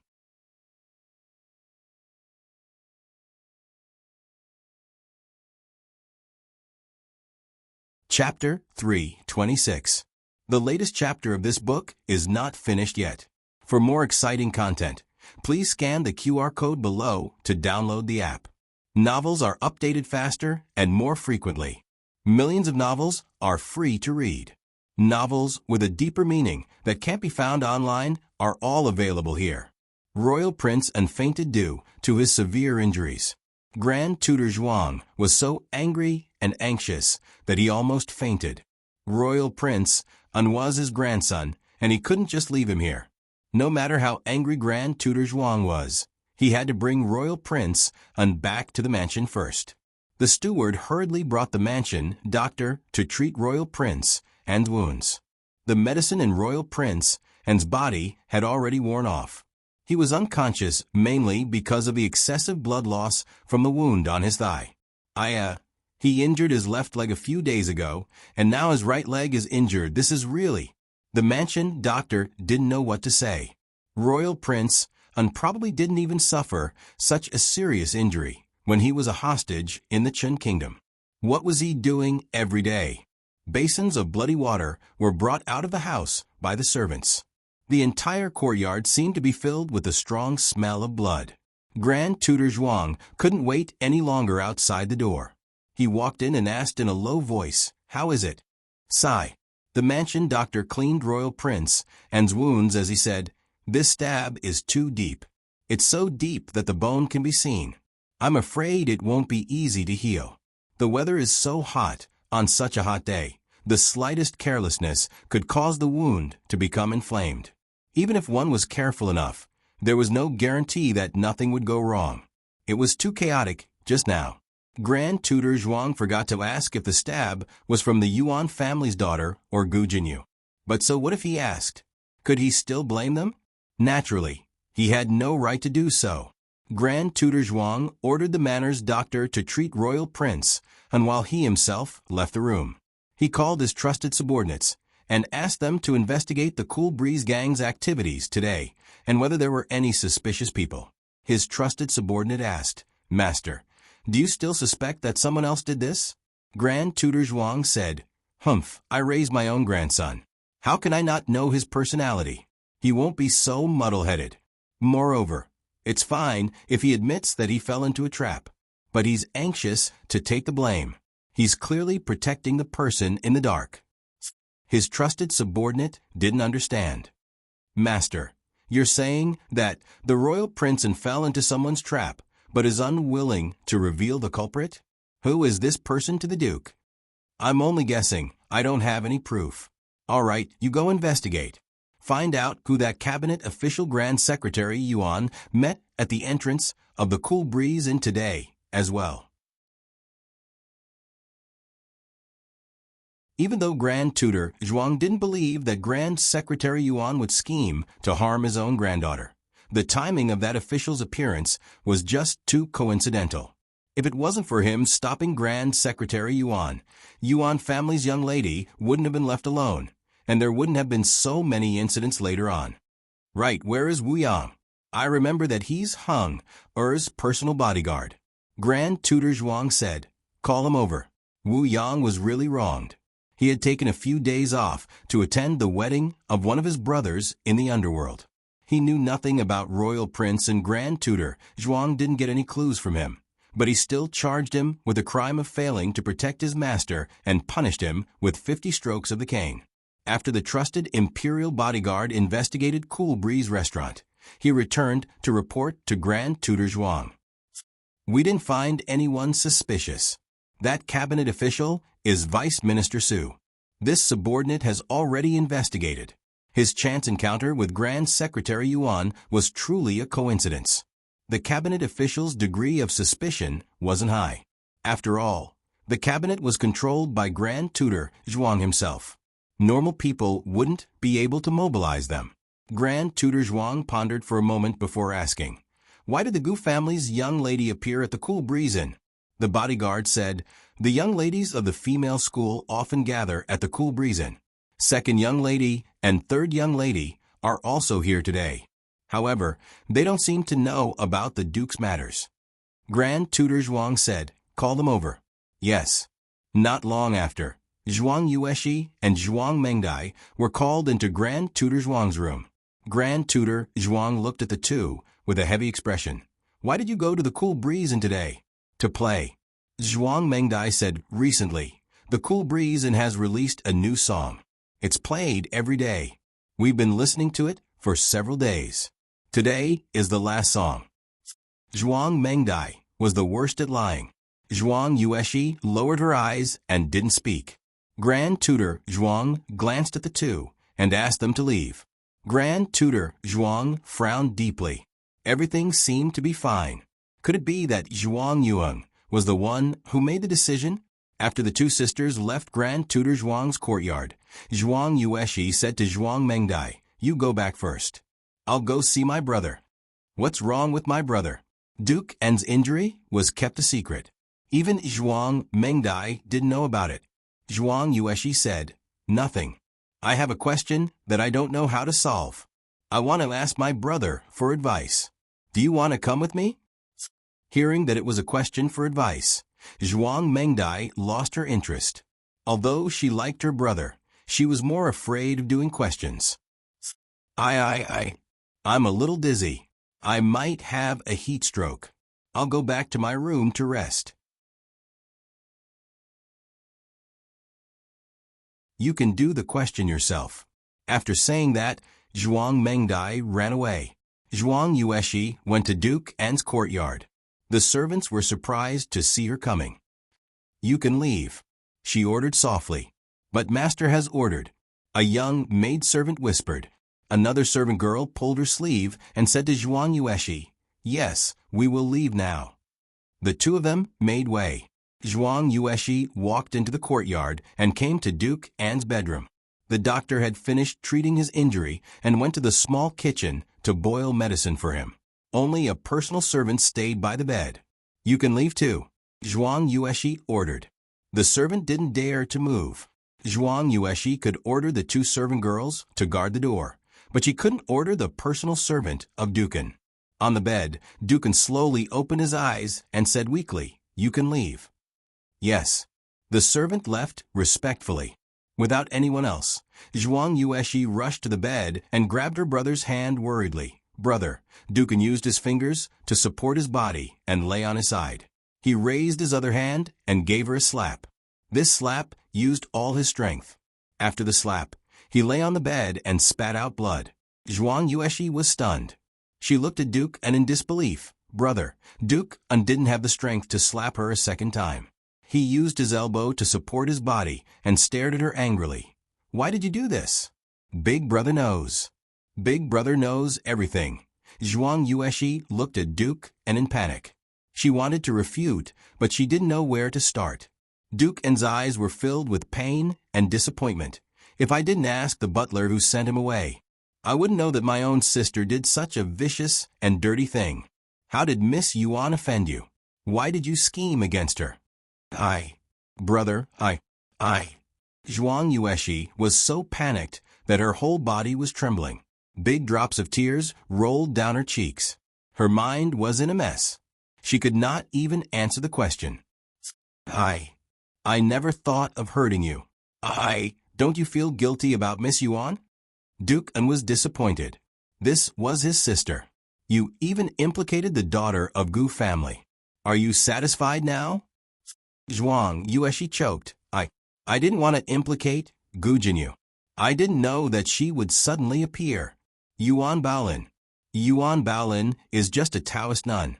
She doesn't deserve brother." Dukan said coldly. "Then find someone to defile her." I didn't. I just wanted to scare her, so that she doesn't have the right to marry you anymore." Zhuang Yueshi called the butler out. It wasn't just to send him away. She wanted the butler to lure Dukan out. Dukan noticed that something was wrong with the butler's expression. He immediately returned to the room and found that the daughter of Yuan family was drugged. She was being pestered by a strange man. He walked over and chased the man away. But because he touched the man's clothes, he was also drugged. "Leave now," he shouted. The daughter of Yuan family jumped out of the window. He was worried that he would do something irreversible. So, while he was still rational, he rushed over and locked the door. But no one expected Gu Jinyu to pass by. Gu Jinyu didn't know what happened. Seeing that his expression wasn't right, she went into the room to ask him what happened. His rationality had collapsed. In a daze, he heard Gu Jinyu's cries. He pulled out the dagger at his waist and stabbed himself in the thigh. At this moment, Grand Secretary Yuan finished talking with his colleagues and came up for the appointment. Grand Secretary Yuan had seen him and Gu Jinyu in disheveled clothes, and then he had seen the mess in the room. Only young Lady Yuan was nowhere to be seen. He had no idea what Grand Secretary Yuan was thinking, but Grand Secretary Yuan had left in a huff. This marriage was called off. Dukan laughed at himself. She doesn't have the right to marry me. Then who does? No one had the right. Brother was the best. He was the most outstanding man in the world. None of them were worthy of brother. But Zhuang Yueshi didn't dare to say these words. She could feel that brother was really angry. Brother might not want her anymore. She knelt down and grabbed Dukan's wrist. She sobbed, "Brother, don't you already have someone in your heart? I know that brother isn't willing to marry her. Dukan was in a daze for a moment. Zhuang Yueshi cried, "Brother, I'm wrong. I won't dare to do it again. Please forgive me. Get out." Dukan lay down in a daze. He didn't pull back his arm. He didn't have the strength. It didn't matter. "I don't want to see you now." "Brother." Zhuang Yueshi panicked. She had never been so scared. Her tears fell like a broken string of pearls. "Get out." Dukan turned his back to her. He closed his eyes and didn't talk to her anymore. After Grand Secretary Yuan came out of Qingfeng brothel, he started to look for his granddaughter. He didn't find her nearby. He thought that his granddaughter went back and rushed back to the Grand Secretary's residence. The servant in the residence said, "Master, someone came just now and left a letter for you." Grand Secretary Yuan finished reading the letter and frowned. He drove the carriage to Bai Shui Alley. Little Jing Kong went for a chicken walk. Gu Yan and Gu Xiaoshun went to learn. Xiao Lulang was at the Hamlin Academy explaining to a few scholars. Gu Jiao was in the room giving acupuncture to the little Taoist nun. The one who received him was Yao Shi.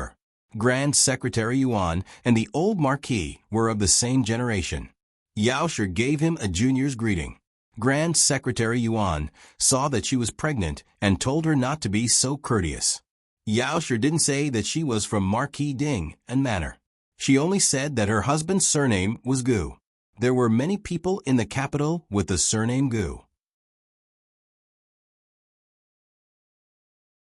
Grand Secretary Yuan didn't think that Shi Yi was from Marquis Ding and Manor. He cupped his hands, "Madame Gu." Yao Shi invited him to the central room. Granny Fong served tea. Yao Shi warmly said, "Today, I went to Shun Lai cloth shop near Cool Breeze brothel to make clothes. Unfortunately, I ran into young Miss Yuan, who was injured and fainted on the side of the road. My daughter is a doctor, so I brought young Miss Yuan home to treat her. Young Miss Yuan has already woken up and is currently being treated in her room. Would Grand Secretary Yuan please wait for a moment?" Although Grand Secretary Yuan was worried about his granddaughter's safety, he did not act rudely. He once again cupped his hands and bowed, "Many thanks to Madame Gu for saving my life." Grand Secretary Yuan did not know that his granddaughter already knew someone from Marquis Ding and Manor. He only thought that his granddaughter had woken up and reported her identity. Only then did this family know to go to the manor to inform him. "Madam, son-in-law's books have been dried." Yuya walked over from the rear courtyard while holding a large stack of books. Yao Shi said, "Let me see." "Yes."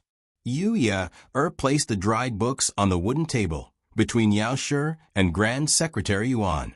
She had only recently discovered that Xiao Lulang had too many books. Some of the books that she did not read often had become moist. Taking advantage of the hot weather these past few days, she took them out to dry. "This book needs to be dried a bit more." Yao Shi handed a book that was still slightly moist to you. "All right, there's still a bit of sunlight. I'll take it to dry." Took the book and went to the rear courtyard. Grand Secretary Yuan was not in the mood to pry, but he was bored sitting and inadvertently glanced over. If he did not glance, he would not know. But once he did, he was shocked. How could a small family's home have a history book from the previous dynasty? The attraction of books to Grand Secretary Yuan was equivalent to the attraction of weapons to the old Marquis. That was something that could not be moved once they saw it. Grand Secretary Yuan's eyes were fixed on the book. Yao Shi sensed his gaze and asked, "Does Grand Secretary Yuan want to take a look?" "Is it convenient?" Grand Secretary Yuan asked. "It's just a few books. There's nothing inconvenient about it," Yao Shi said. Feng Lin and the others often came to borrow books from Xiao Lulang. The scholars in the alley would also come to borrow books. Xiao Lulang was always extremely generous. At first, Yao Shi would inform him, but later on, he would let Yao Shi make the decision herself. Xiao Lulang trusted and respected Yao Shi. Of course, respect was mutual. Yao Shi also cherished Xiao Lulang's things greatly. Grand Secretary Yuan was someone who cherished books. Grand Secretary Yuan picked up the book on the table and began to flip through it. Just now he had only caught a glimpse, but now that he carefully flipped through it, he felt even more stunned. This was especially the case when he saw an ancient book related to the previous dynasty's second emperor, Wen Huizong. Inside, a large half of the Ode to Northern Yen was recorded. This book was missing a corner, and the missing part was filled in by a letter. On it was recorded the source of the excerpts from various great ancient books, history books, and other documents. The handwriting was still quite new, looking like it was written less than a year ago. In other words, a portion of this Ode to Northern Yen had indeed been lost, but it had been filled in through countless documents. Grand Secretary Yuan knew that it would be very difficult for him to do this. Wait, why would the source of Ode to Northern Yen be here? He remembered that there was also a history book in the library that mentioned Ode to Northern Yen. It was filled in by Royal Princeton. Could it be that this family had some kind of relationship with Royal Princeton? May I ask, where did this book come from? Yao Shi smiled. "This is my son-in-law's book. I am not sure where it came from either. Perhaps it was a gift from his great-uncle, or perhaps it was bought from a study room." How could the study room have bought it? This was clearly the only copy. Who filled in the second half of this Ode to Northern Yen? Grand Secretary Yuan pointed at the bookmark and asked. Yao Shi looked at it and said, "This is my son-in-law's handwriting. Has this book ever been lent to anyone else?" Grand Secretary Yuan asked. "Is it this book?" "No." Yao Shi shook her head. If it had been lent out, it wouldn't have been buried at the bottom of the chest and damp. Just as Grand Secretary Yuan wanted to ask who Madame Gu's son-in-law was, the little Taoist nun came out from the room. She had jumped down from the second floor and sprained her left foot. She was supported by Gu Jiao as she limped.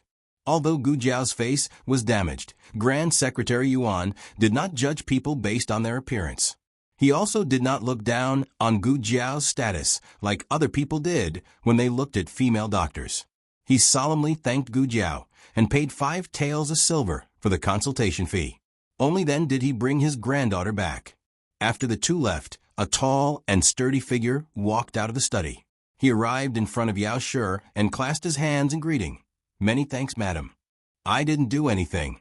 However, do you really not plan on letting Grand Secretary Yuan know that you saved his granddaughter?" Yao Shi did not even leave the house today. How could she have run into the injured young Miss Yuan? It was Gu Chongqing who had brought her back. Yao Shi looked at him and said, "My meaning is that you aren't young anymore, and you've saved young Miss Yuan twice. Even I feel that this is a rare type of fate. If you agree, I will personally come to propose marriage on your behalf." For Yao Shi to be able to say that she would propose marriage on behalf of Gu Chongqing, it could be seen that her ill feelings towards him had already been reduced by quite a bit. Perhaps she still had no way of being a mother who doted on him, but she could be a stepmother who did not lose her status. "Jiao Jiao, what do you think?" Yao Shi looked towards her daughter, trying to pull her daughter into her camp. Gu Jiao. How could urging someone to marry be the same thing as urging someone to marry? Gu Jiao seriously thought for a bit. Young Miss Yuan is quite good. I like her, but the most important thing is that you like her." As she spoke, she looked towards Gu Chongqing. Gu Chongqing took a deep breath and slowly said, "I do not want to get married." He did not have any thoughts of getting married. His grandfather and grandmother appeared to be united, but were actually divided. His father and mother also did not have any feelings for each other. If he wanted to get married like them, then he would rather not marry for the rest of his life. Gu Jiao rubbed her chin. "I couldn't tell that you were a person who did not believe in marriage." Digression. It's the end of the month. Those who still have monthly votes, please vote. The newest chapter of this book is not finished yet. For more exciting content, please scan the QR code below to download the app. Novels are updated even faster. Millions of novels are free to read. Novels with content that cannot be found online are all available here.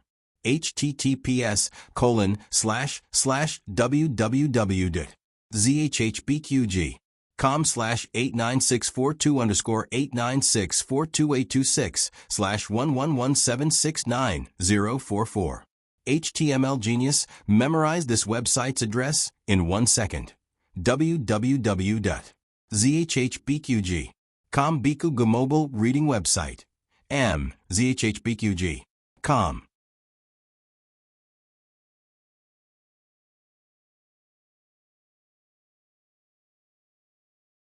Chapter 327.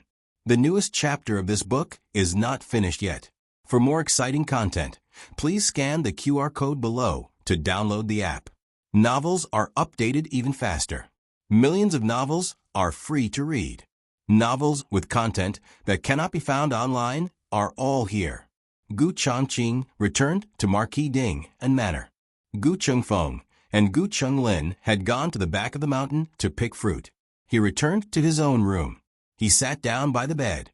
Without any outsiders, his unchanging ice face finally had a trace of expression. He knitted his eyebrows and took off his clothes. His neck, shoulders, and even the back of his hands and wrists were all covered in shocking scratches. There were even some places that had beads of blood. The beads of blood had dried and stuck to his clothes. When he peeled them off, the pain made him gasp. "Aya! Air!" The manservant carried the clothes that had just been taken from the clothesline and entered. He immediately saw Gu Chongqing's neck covered in scratches. He was startled and asked, "Which little hoof did this?" Gu Chongqing's eyes turned cold. He quickly pulled up the clothes. "Don't you know how to knock before coming in?" The manservant embarrassedly said. "This little one did not know that you had returned. This little one was just tidying up the room and went out to take in the clothes. Who would have thought that Air would return? Speaking of which, Air, what is with the injuries on your body? Which girl did this? Is it from outside the manor or from our manor?" He did not dare say little hoof again. "It has nothing to do with you." Gu Chongqing calmly stood up and hung the sword at his waist on the rack. "Oh." The manservant came to the bedside and folded the clothes one by one. The ones that did not need to be folded were hung up in the cabinet. "Why is it a woman?" Gu Chongqing suddenly spoke.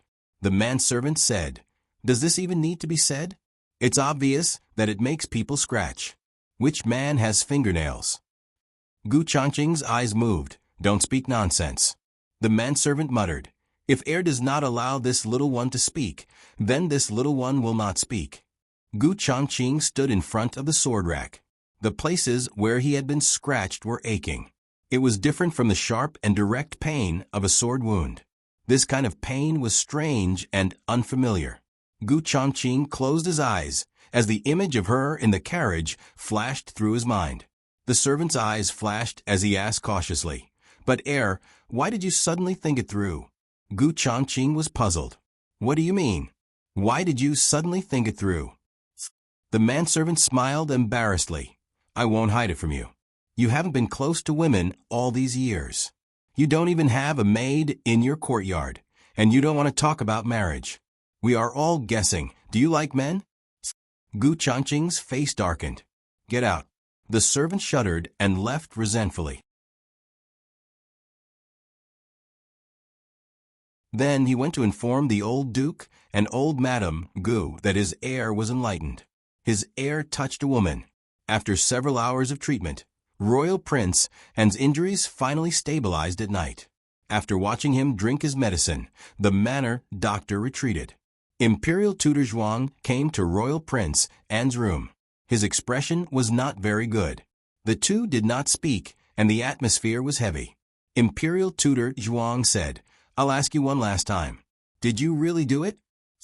Royal Prince An said, "It was me." No matter how many times grandfather asks, the answer will be the same. Imperial Tutor Zhuang hated iron for not becoming steel. This grandson was his most important junior. He had placed the hopes of the Zhuang family's prosperity for the next 100 years on him. However, he destroyed his own future and made such a mistake. He suppressed his anger and said in a heavy voice, "The girl you took advantage of today is not some random girl from a small family on the streets. She can't be dismissed with a sum of money or a bit of power. That is the daughter of the Marquis of Ding and Fu. Even if she is an adopted daughter, she is still on the family tree. Not to mention, the old Marquis of Ding and Ngu Changqing are both highly regarded by the emperor. You can't not acknowledge this debt. You need to give her a status." Royal Prince An weakly lay on the bed. His heart was like dead ashes as he said, "As grandfather arranges." Either way, it wasn't her. What difference did it make if he married Miss Yuan or Miss Gu? The next day, Imperial Tutor Zhuang sent a housekeeper to the Marquis of Ding and Fu to explain his intentions to the old Marquis and old Madame Gu. "My master has said that he is willing to let the royal prince take Miss Gu as a secondary princess." Once these words were said, old Madame Gu was happy. With the Marquis of Ding and Fu's position in the capital, to be able to marry into the Zhuang family was them climbing up the social ladder. Even if it was the position of secondary princess, it would not be a disgrace to Gu Jinyu. The old Marquis's face sank. "This is your Zhuang family's Ding and Fu's explanation." "Humph, you are bullying the Marquis of Ding and Fu because they no longer have the Gu family army and no military power. So you can humiliate them as you wish." The housekeeper faintly smiled. What is old Marquis Gu saying? The imperial tutor does not have any intentions of disrespecting the Marquis of Ding and Fu. It's just that the news in the capital has already spread. This Miss Gu is not the flesh and blood of Marquis Gu and Marquis Madam. She was brought into the Marquis Fu by mistake. Forgive me for speaking bluntly, but my family's young master was personally conferred the title of Royal Prince by the Emperor. He was a hostage in the country of Chun for 10 years on behalf of the Crown Prince and made great contributions to the country of Zhao. How could his official wife be someone that a peasant girl from the countryside could hold the position? Not to mention that not long ago, Miss Gu caused a great disaster. I heard that Miss Gu first falsely claimed the credit for the bellows and then stole the credit for the mortar. Furthermore, she secretly modified the bellows, harming countless craftsmen from the Ministry of Works and causing great losses to the Ministry of Works. To say something disgraceful, Miss Gu and the Marquis of Ding and Fu's heir are not related by blood. Then, is old Marquis willing to allow the heir to take a woman with Miss Gu's character as his official wife? How could that wicked girl be worthy of Chongqing? Old Madame Gu could not hold back her anger as she opened her mouth. Just as she finished speaking, she received an icy gaze from the old Marquis. She realized that she had said the wrong thing. Her eyes flashed and she picked up her teacup to drink tea. The housekeeper knew that he had already won the situation and did not say anything else. He cupped his hands in greeting. If old Marquis and old Madame do not have any objections to this marriage, then this one will return to report to the imperial tutor. Old Madame Gu opened her mouth and wanted to say something, but she was instantly silenced by the old Marquis's icy gaze. The housekeeper proudly swaggered off. In reality, he was still not very happy. Secondary consort? Was Gu Jinyu, that woman with a terrible reputation, worthy? She had gotten off lightly. Old Master. Old Madame Gu realized that her slip of the tongue had caused them to lose the situation. At this moment, she did not dare to complain and only said, "Actually, that child Jinyu is still considerate. Although she has made many mistakes, She has already turned over a new leaf. She even went to see you manor a few days ago. With old master and imperial concubine Shu supporting her, I think that even if she is a secondary consort, the Zhuang family will not mistreat her. But the old marquis could not accept the status of a secondary consort. He had never thought of using his own child to climb up the social ladder, but he had a principle. The Gu family's daughter would rather marry a commoner as a wife than marry into a noble family as a concubine. A secondary consort sounded more noble than a concubine, but she was not the main wife after all. The old marquis went to Gu Jinyu's courtyard. Gu Jinyu was recuperating in her room. Her face was pale and she looked haggard. The old marquis asked her, "Let me ask you, if I can suppress this matter, are you willing to marry someone else?" Gu Jinyu knelt down in front of the old marquis and said with reddened eyes, "Jinyu and the duke have already had physical contact. How can I still have the face to marry someone else? If the Zhuang family does not admit it, Jinyu can go to the nunnery and become a nun." The old marquis frowned and sighed. No matter how much he did not dote on her, he would not let anyone trample on the reputation of the marquis's family. Moreover, this matter was the Zhuang family's fault. They had bullied her, but did not want to take responsibility. Instead, they forced the Gu family's daughter to become a nun in the nunnery. The old marquis immediately went to the palace, but was told that the emperor had left with eunuch He. "When will His Majesty return?" the old marquis asked eunuch Wei at the entrance of the palace. Eunuch Wei said, "This servant is not sure. Does the old marquis have an urgent matter to discuss with His Majesty?" It was indeed urgent. The old marquis was worried that Grand Tutor Zhuang would inform Empress Dowager Zhuang in advance and have her issue an imperial edict to make Gu Jinyu a secondary consort. Then it would be too late to say anything. The old marquis said, "There is indeed an urgent matter." Eunuch Wei thought for a moment and said, "This servant cannot tell you where His Majesty is. If the old marquis trusts this servant is willing to convey the message on behalf of the old marquis." This was the only way. The old marquis cupped his hands. "Thank you for your trouble, Eunuch Wei." 2 hours later, a carriage stopped outside the nunnery. Eunuch Wei walked down from the carriage. The emperor was feeding Concubine Jing medicine in the meditation room. Concubine Jing sat at the head of the bed, covered with a thin layer of mattress. "I'll do it myself," she said. "It's not a serious illness. It's just a cold. Why did your Majesty have to come?" The emperor frowned. "If I hadn't arranged for people to protect Mother in secret, I wouldn't have known that she was ill. Mother used to fool me like this in the past. She hid everything from me." Concubine Jing smiled faintly. "People will always have this, and that when they get older. How can they be the same as when they were young? Your Majesty is the ruler of a country and has many affairs to attend to every day. There's no need to mobilize so many people for such a small matter." The emperor snorted. "Zezu, I see that the Empress Dowager's health is very good. She's even more robust than before." Concubine Jing was startled. She hadn't expected the emperor to suddenly mention the Empress Dowager. She smiled. "It's a blessing for Zhao Nation that the Empress Dowager is healthy.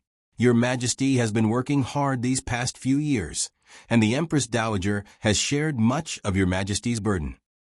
The emperor snorted. "Mother, you don't have to speak for her." Concubine Jing smiled. "I'm not speaking for her. We entered the palace together and have known each other for so many years. How can I not know her personality? She has a sharp tongue and is unforgiving. Her heart is with your Majesty." The emperor said coldly, "If she really is with me, she should hand over the power of the court and live out her life peacefully in Renshou Palace." All right, I won't say any more. The medicine is getting cold." Concubine Jing picked up the bowl and began drinking. The emperor watched over her quietly. Suddenly, his gaze fell on the wooden hairpin on the old concubine's head. He frowned slightly.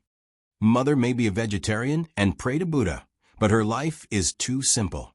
She doesn't even have a decent hairpin. Unlike the Empress Dowager, who wears a high hat and wide belt and is surrounded by pearls and jade. She's extremely extravagant. Concubine Jing opened her mouth, but stopped in the end. She continued drinking the medicine.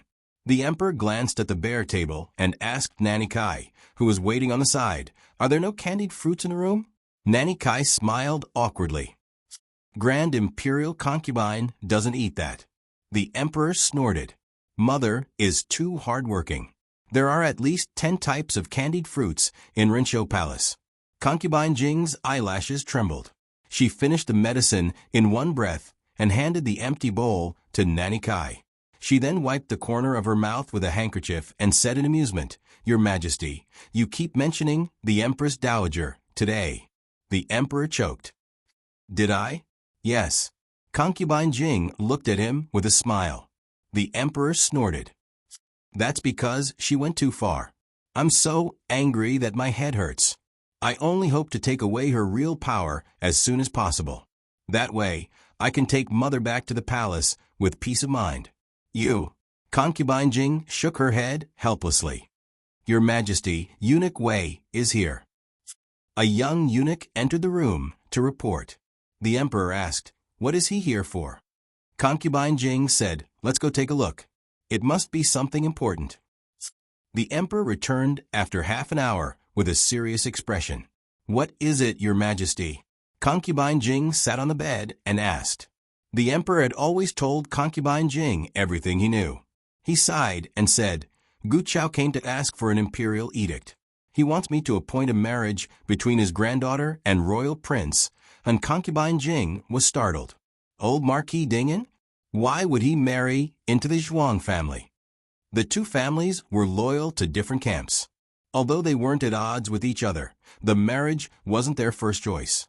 The emperor said helplessly, "Royal Prince took advantage of Miss Gu, but he didn't want to give her the position of princess consort. Gu Chao isn't after fame or power, but he couldn't take it lying down. He felt that the Zhuang family had gone too far and didn't apologize at all." Concubine Jing was silent for a while. "I've heard of Royal Princeton, but I didn't expect him to do something like this." The emperor said, "To be honest, I'm surprised as well." Concubine Jing looked at his expression and asked, "Your Majesty doesn't agree to this marriage?" The emperor nodded. "To be honest, Mother, I'm a bit hesitant." Concubine Jing asked gently, "Is Your Majesty worried that the marriage will be disadvantageous to Your Majesty?" The emperor shook his head. "No, Gu Chao isn't that kind of person. Besides, Gu Jinyu isn't Gu Chao's biological granddaughter. She's just a peasant girl who was brought home by mistake." The emperor believed that the old marquis wouldn't change his position for her. Concubine Jing thought for a while. "Then, Your Majesty is worried that the Empress Dowager won't agree?" The emperor's expression turned cold at the mention of the Empress Dowager. "The Empress Dowager doesn't know about this, and I don't intend to ask for her opinion.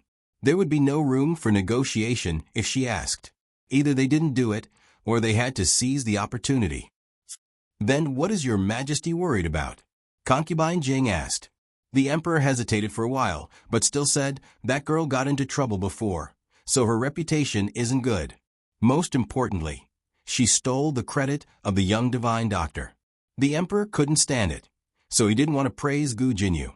Concubine Jing didn't ask what kind of trouble she'd gotten into. She paused, then asked with a smile, "Has she changed?" The emperor grunted. "I heard that she's turned over a new leaf. She even went to see Yo Zhuang behind her family's back and took care of the children there without complaint. She even fainted from exhaustion." Concubine Jing smiled warmly. "Your Majesty, it's great to know one's mistakes and mend them. Besides, the old Marquis of Ding and has worked hard and performed a great service. He didn't hesitate to dismiss the Gu army and bear the infamy. If Your Majesty can't even agree to such a small request, it'll be too disappointing for the old Marquis." The emperor thought about it carefully. The old Marquis had indeed never asked him for anything. It would be a bit unkind of him to turn him down when he finally opened his mouth. Concubine Jing continued, Speaking of which, the old Marquis saved my life back then. There was such a thing? The emperor looked at Concubine Jing in astonishment. Concubine Jing lowered her head and smiled self-deprecatingly. That was before I entered the palace. I went to the temple to burn incense and encountered mounted bandits on my way back. Fortunately, the old Marquis helped me chase them away. Otherwise, I might have lost my life in the wilderness. The emperor said in a daze. I've never heard Mother mention it. Concubine Jing looked at him with a smile. At that time, I was selected as a concubine and wasn't allowed to leave the residence. I snuck out.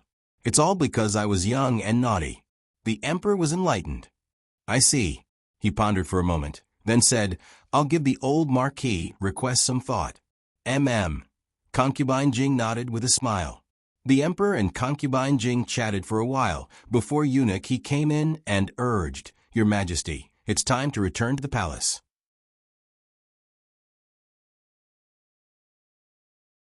Concubine Jing looked at the dark sky, a trace of reluctance flashing through her eyes. She patted the emperor's hand. Your Majesty, let's return to the palace. The emperor sighed and said to eunuch he, Where's the safety talisman I asked you to ask for? Eunuch he quickly took out a brocade box from his sleeve and handed it to the emperor. I got it. It was blessed by Abbot Liao Yuan. Concubine Jing looked at the safety talisman that seemed to emit endless Buddhist aura. This is, the emperor said. It's for the Empress Dowager. Concubine Jing was startled. Eunuch Wei smiled. The Empress Dowager didn't sleep at night because she took care of Your Majesty and fell ill from exhaustion. Concubine Jing smiled. It's rare for you and your son to let bygones be bygones. The emperor looked at Concubine Jing and said, Mother is my mother. She's only the Empress Dowager. This safety talisman is a gift from the monarch to the Empress Dowager, not a gift from the son. Moreover, I can't hide my whereabouts from her. Instead of letting her make trouble for Mother, it's better for me to tell her that I'm here to ask for a safety talisman for her and to visit Mother. Concubine Jing smiled helplessly. The Empress Dowager won't do anything to me. Your Majesty is overthinking it. Digression. The next chapter will be released in the first half of next month. It'll be released soon. The latest chapter of this book isn't finished yet. For more exciting content, please scan the QR code below to download the app. The novel will be updated at a faster rate. Millions of novels will be read for free. There are all kinds of novels that can't be found online here. https://www.zhhbqg.com/89642_8964286/111741666. HTML Genius memorized this website's address in a second. www.zhhbqg.com Bikaj mobile reading website. zhhbqg.com that you're tuning in to the Echo Reads YouTube channel. Don't forget to subscribe and join us on this journey to catch the most captivating stories.